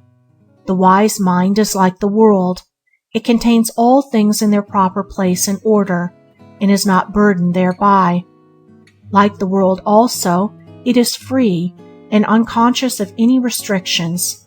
yet it never loses, is never erring, is never sinful and repentant. Wisdom is the steady, grown-up being of whom folly was the crying infant. It has outgrown the weakness and dependence, the errors and punishments of infantile ignorance, and is erect, poised, strong, and serene. The understanding mind needs no external support. It stands of itself on the firm ground of knowledge, not book knowledge, but ripened experience. It has passed through all minds, and therefore knows them. It has traveled with all hearts, and knows their journeying in joy and sorrow. When wisdom touches a man, he is lifted up and transfigured. He becomes a new being with new aims and powers, and he inhabits a new universe in which to accomplish a new and glorious destiny. Such is the pillar of impartiality, which adds its massive strength and incomparable grace to support and beautify the temple of prosperity. End of Chapter 8. Chapter 9 of 8 Pillars of Prosperity by James Allen. Chapter 9. 8th Pillar. Self-Reliance. Every young man ought to read Emerson's essay on self-reliance. It is the manliest, most virile essay that was ever penned. It is calculated to cure alike those two mental maladies common to youth, namely, self-deprecation and self-conceit. It is almost as sure to reveal to the prig the smallness and emptiness of his vanity, as it is to show the bashful man the weakness and ineffectuality of his diffidence. It is a new revelation of manly dignity, as much a revelation as any that was vouchsafed to ancient seer and prophet, and perhaps a more practical, eminently suited to his mechanic age, coming as it does from a modern prophet of a new type and called in a new race, and its chief merit is its powerfully tonic quality. Let not self-reliance be confounded with self-conceit, for as high and excellent as the one, just so low and worthless as the other. There cannot be anything mean in self-reliance, while in self-conceit there cannot be anything great. The man that never says no when questioned on subjects of which he is entirely ignorant, to avoid, as he imagines, being thought ignorant, but confidently puts forth guesses and assumptions as knowledge, will be known for his ignorance, and ill-esteemed for his added conceit. An honest confession of ignorance will command respect, where a conceited assumption of knowledge will elicit contempt. The timid, apologetic man, who seems almost afraid to live, who fears that he will do something not in the approved way, and will subject himself to ridicule, is not a full man. He must imitate others, and has no independent action. He needs that self-reliance which will compel him to fall back on his own initiative, and so become a new example, instead of the slavish follower of an old one. As for ridicule, he who is hurt by it is no man. The shafts of mockery and sarcasm cannot pierce the strong armor of the self-reliant man. They cannot reach the invincible citadel of his honest heart to sting or wound it. The sharp arrows of irony may rain upon him, but he laughs as they are deflected by the strong breastplate of his confidence and fall harmless about him. Trust thyself, says Emerson. Every heart vibrates to that iron string. Throughout the ages, men have so far leaned, and do still lean, upon external makeshifts, instead of standing upon their own native simplicity and original dignity. The few who have had the courage so to stand have been singled out and elevated as heroes, and he is indeed the true hero, who has the hardihood to let his nature speak for itself, who has that strong mettle that enables him to stand upon his own intrinsic worth. It is true that the candidate for such heroism must endure the test of strength. He must not be shamed from his ground by the bugbears of the initiate conventionalist. He must not fear for his own reputation or position, or for his standing in the church or his prestige in local society. He must learn to act and live as independently of these considerations as he does of the current fashions in the antipodes. Yet when he has endured this test, and standard and odium have failed to move or afflict him, he has become a man indeed, one that society will have to reckon with and finally accept on his own terms. Sooner or later, all men will turn to the guidance of the self-reliant man, and while the best minds do not make a prop of him, they respect and value his work and worth, and recognize his place among the goods that have gone before. It must not be thought an indication of self-reliance to scorn to learn. Such an attitude is born of a stubborn superciliousness which has the elements of weakness and is prophetic of a fall, rather than the elements of strength and the promise of high achievement which are characteristic of self-reliance. Pride and vanity must not be associated with self, rests upon incidentals and appurtenancies, on money, clothing, property, prestige, position, and these lost, all is lost. Self-reliance rests upon essentials and principles, on worth, probity, purity, sincerity, character, truth, and whatever may be lost is of little account, for these are never lost. Pride tries to hide its ignorance by ostentation and assumption, and is unwilling to be thought a learner in any direction. It stands, during its little fleeting day, on ignorance and appearance, and the higher it is lifted up today, the lower it will be cast down tomorrow. Self-reliance has nothing to hide, and is willing to learn, and while there can be no humility where pride is, self-reliance and humility are compatible. Nay, more, they are complementary, and the sublime form of self-reliance is only found associated with the profoundest humility. Extremes meet, says Emerson, and there is no better example than the haughtiness of humility. No aristocrat, no prince born to the purple, can begin to compare with the self-respect of the saint. Why is he so lowly? But that he knows that he can well afford it, resting on the largeness of the God in him.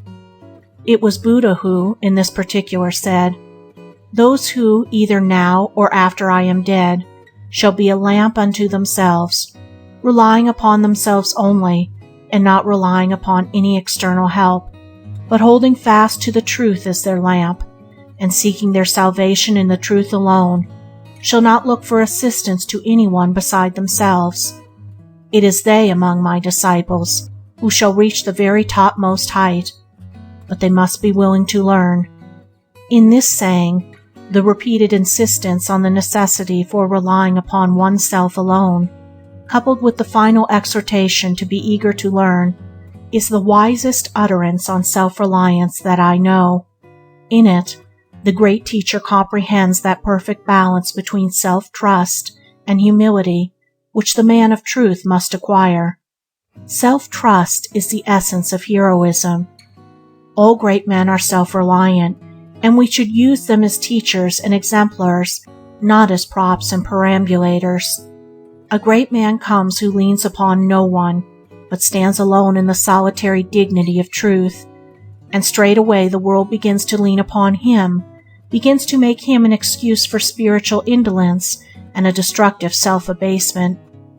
Better than cradling our vices in the strength of the great would be to newly light our virtues at their luminous lamp. If we rely upon the light of another, darkness will overtake us, but if we rely upon our own light, we have to but keep it burning. We may draw light from another and communicate with it, but to think it sufficient while our own lamp is rusting is neglect, is shortly to find ourselves abandoned in darkness. Our own inner light is the light which never fails us. What is the inner light of the Quakers but another name for self-reliance? We should stand upon what we are, not upon what another is. But I am so small and poor, you may say. Well, stand upon that smallness, and presently it will become great. A babe's needs are to suckle and cling, but not so a man. Henceforth he goes upon his own limbs. Men pray to God to put their hands that which they are framed to reach out for, to put into mouth the food for which they should strenuously labor. But men will outgrow this spiritual infancy. The time will come when men will no more pay a priest to pray for them and preach to them. Man's chief trouble is a mistrust of himself, so that the self-trusting man becomes a rare and singular spectacle. If a man look upon himself as a worm, what can come out of him but an ineffectual wriggling? Truly, he that humbleth shall be exalted, but not he that degradeth himself. A man should see himself as he is, and if there is any unworthiness in him, he should get rid of it, and retain and rely upon that which is of worth. A man is only debased when he debases himself. He is exalted when he lives an exalted life. Why should a man, with ceaseless iterations, draw attention to his fallen nature? There is a false humility which takes a sort of pride in vice. If one has fallen, it is that he may rise and be the wiser for it. If a man falls into a ditch, he does not lie there and call upon every passer-by to mark his fallen state. He gets up and goes on his way with greater care. So if one has fallen into the ditch of vice, let him rise and be cleansed, and go on his way rejoicing. There is not a sphere in life wherein a man's influence and prosperity will not be considerably increased by even a measure of self-reliance, and to the teacher, whether secular or religious, to organizers, managers, overseers, and in all positions of control and command, it is an indispensable equipment. The four grand qualities of self-reliance are: 1. Decision. 2. Steadfastness. 3. Dignity. 4. Independence. Decision makes a man strong. A man who is to play a speaking part, however small, in the drama of life, must be decisive and know what he is about. Whatever he doubts, he must not doubt his power to act. He must know his part in life, and put all energy into it. He must have some solid ground of knowledge from which to work, and stand securely on that. It may only be the price and quality of stock, but he must know his work thoroughly, and know that he knows it. He must be ready at any time to answer for himself when his duty is impugned. He should be so well grounded upon his particular practice as to not be affected with hesitation on any point or in any emergence. It is a true saying that the man that hesitates is lost. No one believes in him who does not believe in himself, who doubts, halts, and wavers, and cannot extricate himself from the tangled threads of two courses. Who would deal with a tradesman who did not know the price of his own goods, or was not sure where to find them? A man must know his business. If he does not know his own, who shall instruct him? He must be able to give a good report of the truth that is in him. He must have that touch which skill and knowledge can only impart. Certainty is a great element in self-reliance. To have weight, a man must have some truth to impart, and all skill is a communication of truth. He must speak with authority, and not as the scribes. He must master something, and know he has mastered it, so as to deal with it lucidly and understandingly, in the way of a master, and not to remain always as an apprentice. Indecision is a disintegrating factor. A minute's faltering may turn back the current course of success. Men who are afraid to decide quickly for fear of making a mistake nearly always make a mistake when they do act. The quickest in thought and action are less liable to blunder, and it is better to act with decision and make a mistake than to act with indecision and make a mistake. For in the former case there is but error, but in the latter, weakness is added to error. A man should be decided always, both where he knows and where he does not know. He should be as ready to say no as to say yes, as quick to acknowledge his ignorance as to impart his knowledge. If he stands upon fact and acts from the simple truth, he will find no room for halting between two opinions. Make up your mind quickly and act decisively. Better still, have a mind that is already made up, and then the decision will be instinctive and spontaneous. Steadfastness arises in the mind that is quick to decide. It is indeed a final decision upon the best course of conduct and the best path of life. It is the vow of the soul to stand firmly by its principles, whatever betide. It is neither necessary nor unnecessary that there be any written or spoken vow, for unswerving loyalty to a fixed principle is the spirit of all vows. The man without fixed principles will not accomplish much. Expediency is the quagmire in a thorny waste, in which a man is continually sticking in the shifting mud of his own moral looseness, and is pricked and scratched with the thorns of his own self-created disappointments. One must have some solid ground on which to stand among one's fellows. He cannot stand on the bog of concession. Shiftiness is a vice of weakness, and the vices of weakness do more to undermine character and influence than the vices of strength. The man that is vicious, through excess of animal strength, takes a shorter cut to truth.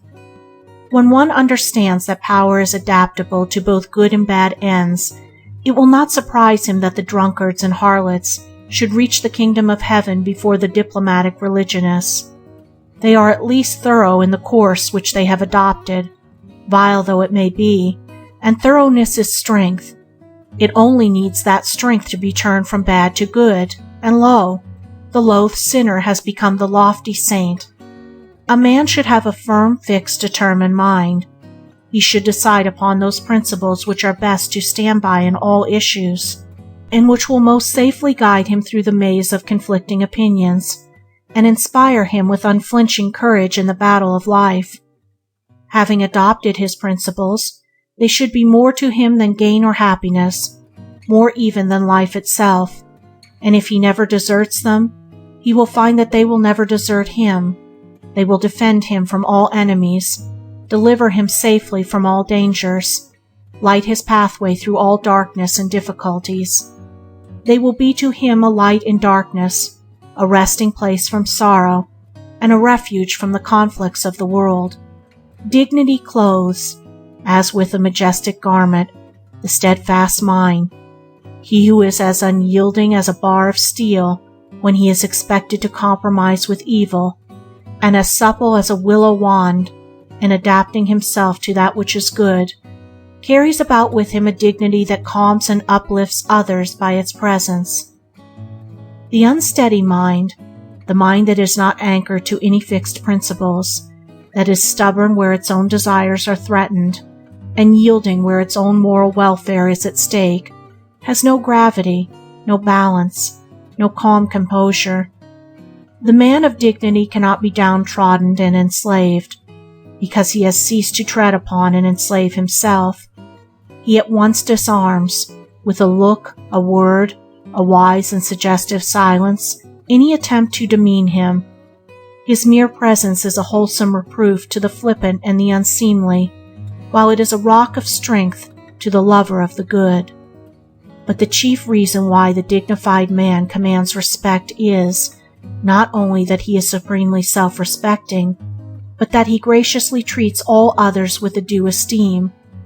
Pride loves itself, and treats those beneath it with supercilious contempt, for love of self and contempt for others are always found together in equal degrees, so that the greater the self-love, the greater the arrogance.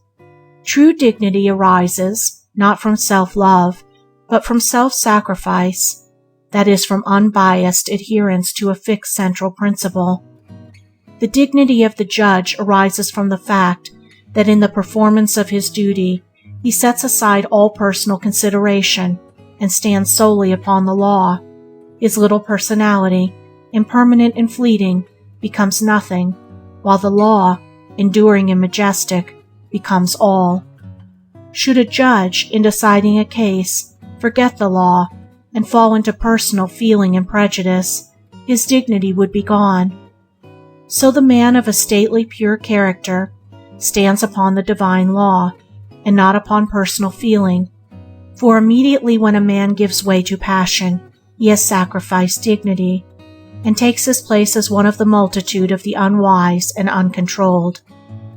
Every man will have composure and dignity in the measure that he acts from a fixed principle. It only needs that the principle be right, and therefore unassailable. So long as a man abides by such a principle, and does not waver or descend into the personal element, attacking passions, prejudices, and interests, however powerful, will be weak and ineffectual before the conquerable strength of an incorruptible principle, and will at last yield their combined and unseemly confusion to his single and majestic right.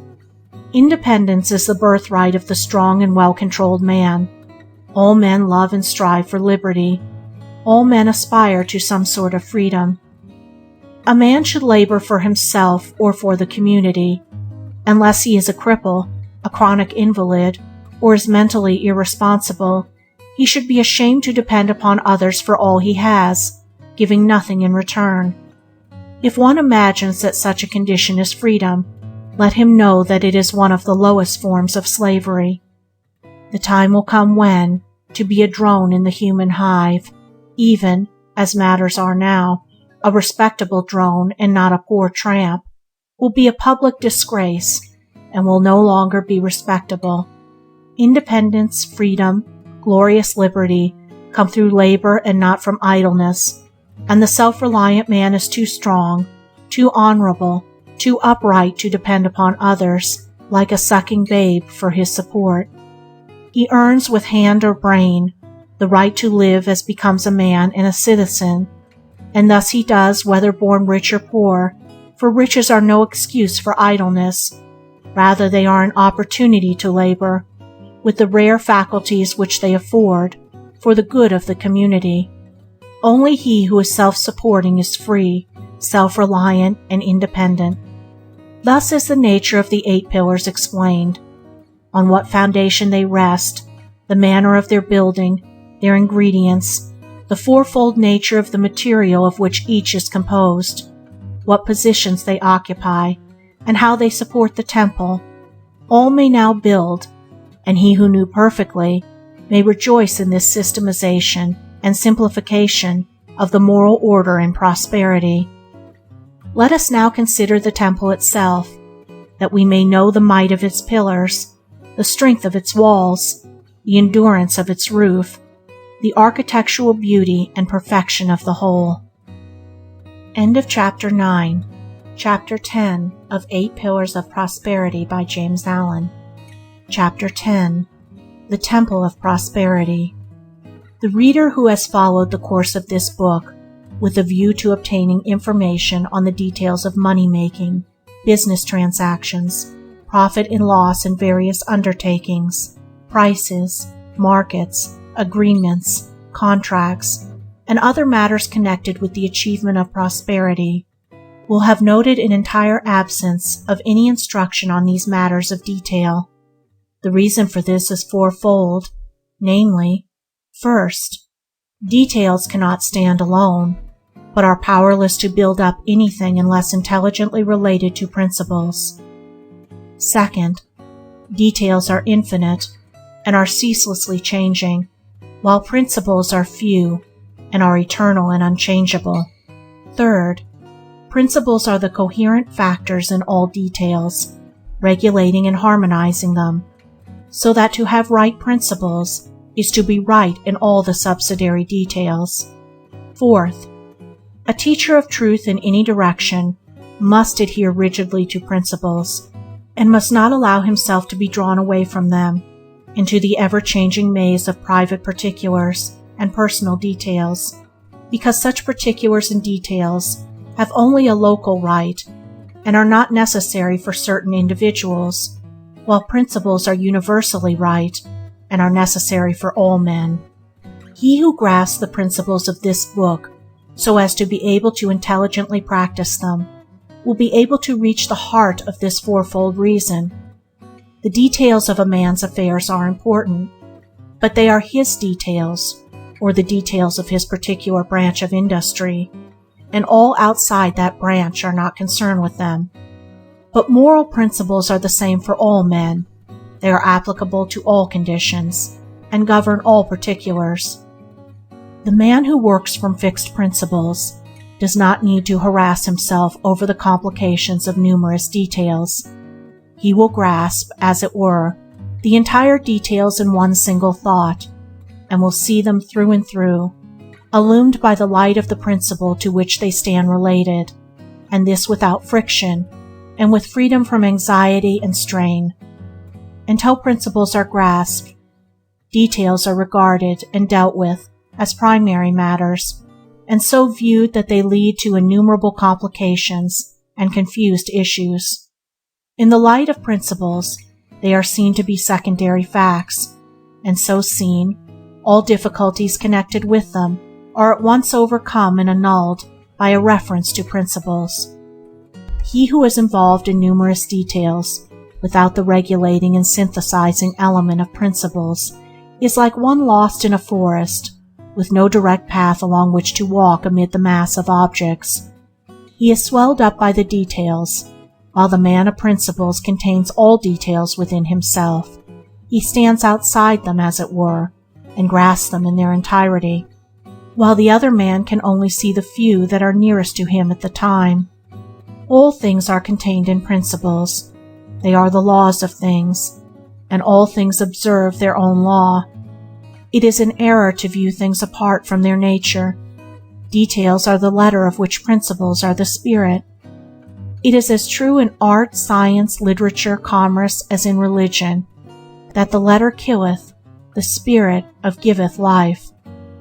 The body of a man, with its wonderful combination of parts, is important, but only in its relation to the spirit. The spirit being withdrawn, the body is useless and is put away. The body of a business, with its complicated details, is important, but only in its relation to the vivifying principles by which it is controlled. These withdrawn, the business will perish.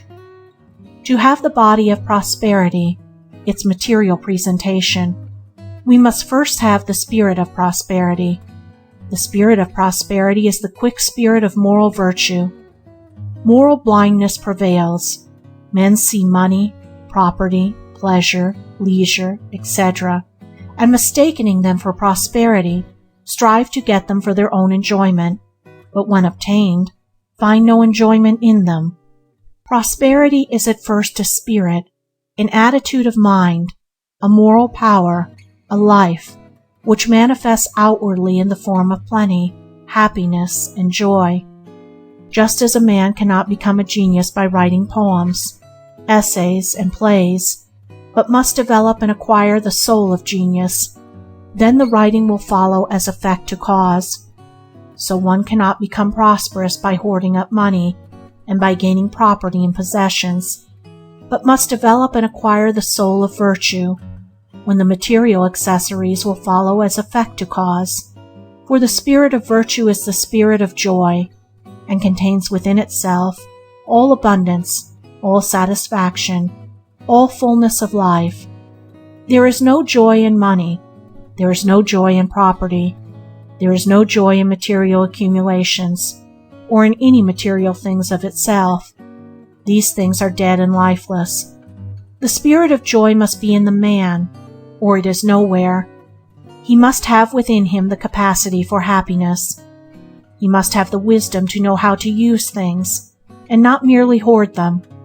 He must possess them, and not be possessed by them.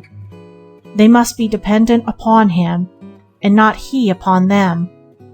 They must follow him, and not he be forever running after them. And they will inevitably follow him, if he has the moral elements within to which they are related. Nothing is absent from the kingdom of heaven. It contains all good, true, and necessary things. And the kingdom of God is within you. I know rich people who are supremely happy, because they are generous, magnanimous, pure, and joyful. But I also know rich people who are very miserable, and these are they who look to money and possessions for their happiness, and have not developed the spirit of good and of joy within themselves. How can it be said of a wretched man that he is prosperous, even if his income be £10,000 a year? There must be fitness and harmony and satisfaction in a true prosperity. When a rich man is happy, it is that he brought the spirit of happiness to his riches. and not that the riches brought happiness to him. He is a full man, with full material advantages and responsibilities, while the miserable rich man is an empty man, looking to riches for that fullness of life, which can only be evolved from within. Thus prosperity resolves itself into a moral capacity, and in wisdom, to rightfully use and lawfully enjoy the material things, which are inseparable from our earthly life. If one would be free without, let him first be free within, for if he be bound in a spirit by weakness, selfishness, or vice, how can the possession of money liberate him? Will it not rather become in his hands a ready instrument by which to further enslave himself? The visible effects of prosperity, then, must not be considered alone, but in their relation to the mental and moral cause. There is a hidden foundation to every building. The fact that it continues to stand is proof of that. There is a hidden foundation to every form of established success. Its permanence proves that it is so. Prosperity stands on the foundation of character, and there is not, in all the wide universe, any other foundation. True wealth is welfare, well-being, soundness, wholesomeness, and happiness. The wretched rich are not truly wealthy. They are merely encumbered with money, luxury, and leisure as instruments of self-torture. By their possessions they are self-cursed. The moral man is ever blessed, ever happy, and his life, viewed as a whole, is always a success. To these there is no exception, for whatever failures he may have in detail, the finished work of his life will be sound, whole, complete, and thorough, and he will have a quiet conscience, an honorable name, and all manifold blessings which are inseparable from richness of character. And without this moral richness, financial riches will not avail or satisfy. Let us briefly recapitulate, and again view the 8 pillars in their strength and splendor. Energy, rousing oneself up to strenuous and unremitting exertion in the accomplishment of one's task.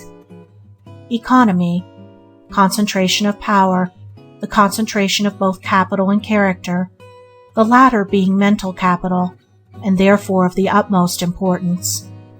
Integrity, unswerving honesty, keeping inviolate all promises, agreements, and contracts, apart from all considerations of loss or gain. System, making all details subservient to order, and thereby relieving the memory and the mind of superfluous work and strain by reducing many to one. Sympathy, magnanimity, generosity, gentleness, and tenderness, being open-handed, free, and kind. Sincerity, being sound and whole, robust and true, and therefore not being one person in public and another in private, and not assuming good actions openly while doing bad actions in secret. Impartiality, justice, not striving for self, but weighing both sides and acting in accordance with equity. Self-reliance, looking to oneself only for strength and support, by standing on principles which are fixed and invincible, and not relying upon outward things, which at any moment may be snatched away. How can any life be other than successful which is built on these 8 pillars? Their strength is such that no physical or intellectual strength can compare with it, and to have built on all the 8 perfectly would render a man invincible. It will be found, however, that men are often strong in one or several of these qualities, and weak in others, and it is this weak element that invites failure. It is foolish, for instance, to attribute a man's failure in business to his honesty. It is impossible for honesty to produce failure. The cause of failure must be looked for in some other direction, in the lack, and not the possession, of some good necessary quality. Moreover, such attribution of failure to honesty is a slur on the integrity of commerce, and a false indictment of those men, numerous enough, who are honorably engaged in trade. A man may be strong in energy, economy, and system, but comparatively weak in the other 5. Such a man will just fail of complete success by lacking one of the 4 corner pillars, namely, integrity. His temple will give way at that weak corner, for the 4 pillars must be well built before the temple of prosperity can stand secure. They are the first qualities to be acquired in a man's moral evolution, and without them, the second 4 cannot be possessed. Again, if a man be strong in the first 3 and lack the 4th, the absence of order will invite confusion and disaster into his affairs, and so on with any partial combination of these qualities, especially the first 4, for the second 4 are of so lofty a character that at present men cannot but possess them, with rare exception, in a more or less imperfect form. The man of the world, then, who wishes to secure an abiding success in any branch of commerce, or in any one of the many lines of industry in which men are commonly engaged, must build into his character, by practice, the first 4 moral pillars. By these fixed principles he must regulate his thought, his conduct, and his affairs, consulting them in every difficulty, making every detail serve them, and above all, never deserting them under any circumstance to gain some personal advantage or to save some personal trouble. For so to desert them is to make oneself vulnerable to the disintegrating elements of evil, and to become assailable to accusations from others. He who so abides by these 4 principles will achieve a full measure of success in his own particular work, whatever it may be. His temple of prosperity will be well built and well supported, and will stand secure. The perfect practice of these 4 principles is within the scope of all men who are willing to study them with that object in view, for they are so simple and plain that a child could grasp their meaning, and their perfection in conduct does not call for an unusual degree of self-sacrifice, though it demands some self-denial and personal discipline, without which there can be no success in this world of action. The second 4 pillars, however, are principles of a more profound nature, are more difficult to understand and practice, and call from the highest degree of self-sacrifice and self-effacement. Few, at present, can reach the detachment from the personal element which their perfect practice demands, but the few who accomplish this in any marked degree will vastly enlarge their powers and enrich their life, and will adorn their temple of prosperity with a singular and attractive beauty which will gladden and elevate all beholders long after they have passed away. But those who are beginning to build their temple of prosperity in accordance with the teaching of this book must bear in mind that a building requires time to erect, and must be patiently raised up, brick by brick and stone by stone, and the pillars must be firmly fixed and cemented, and labor and care will be needed to make the whole complete. And the building of this inner mental temple is none the less real and substantial because invisible and noiseless, for in the raising up of his, as in the raising of Solomon's temple, which was 7 years in building, it can be said, there was neither hammer nor axe, nor any tool of iron heard in the house, while it was in the building. Even so, O reader, construct thy character, raise up the house of thy life, build up thy temple of prosperity. Be not as the foolish who rise and fall upon the uncertain flux of selfish desires, but be at peace in thy labor, crown thy career with completeness, and so be numbered among the wise who, without uncertainty, build upon a fixed and secure foundation, even upon the principles of truth, which endure forever. End of chapter 10.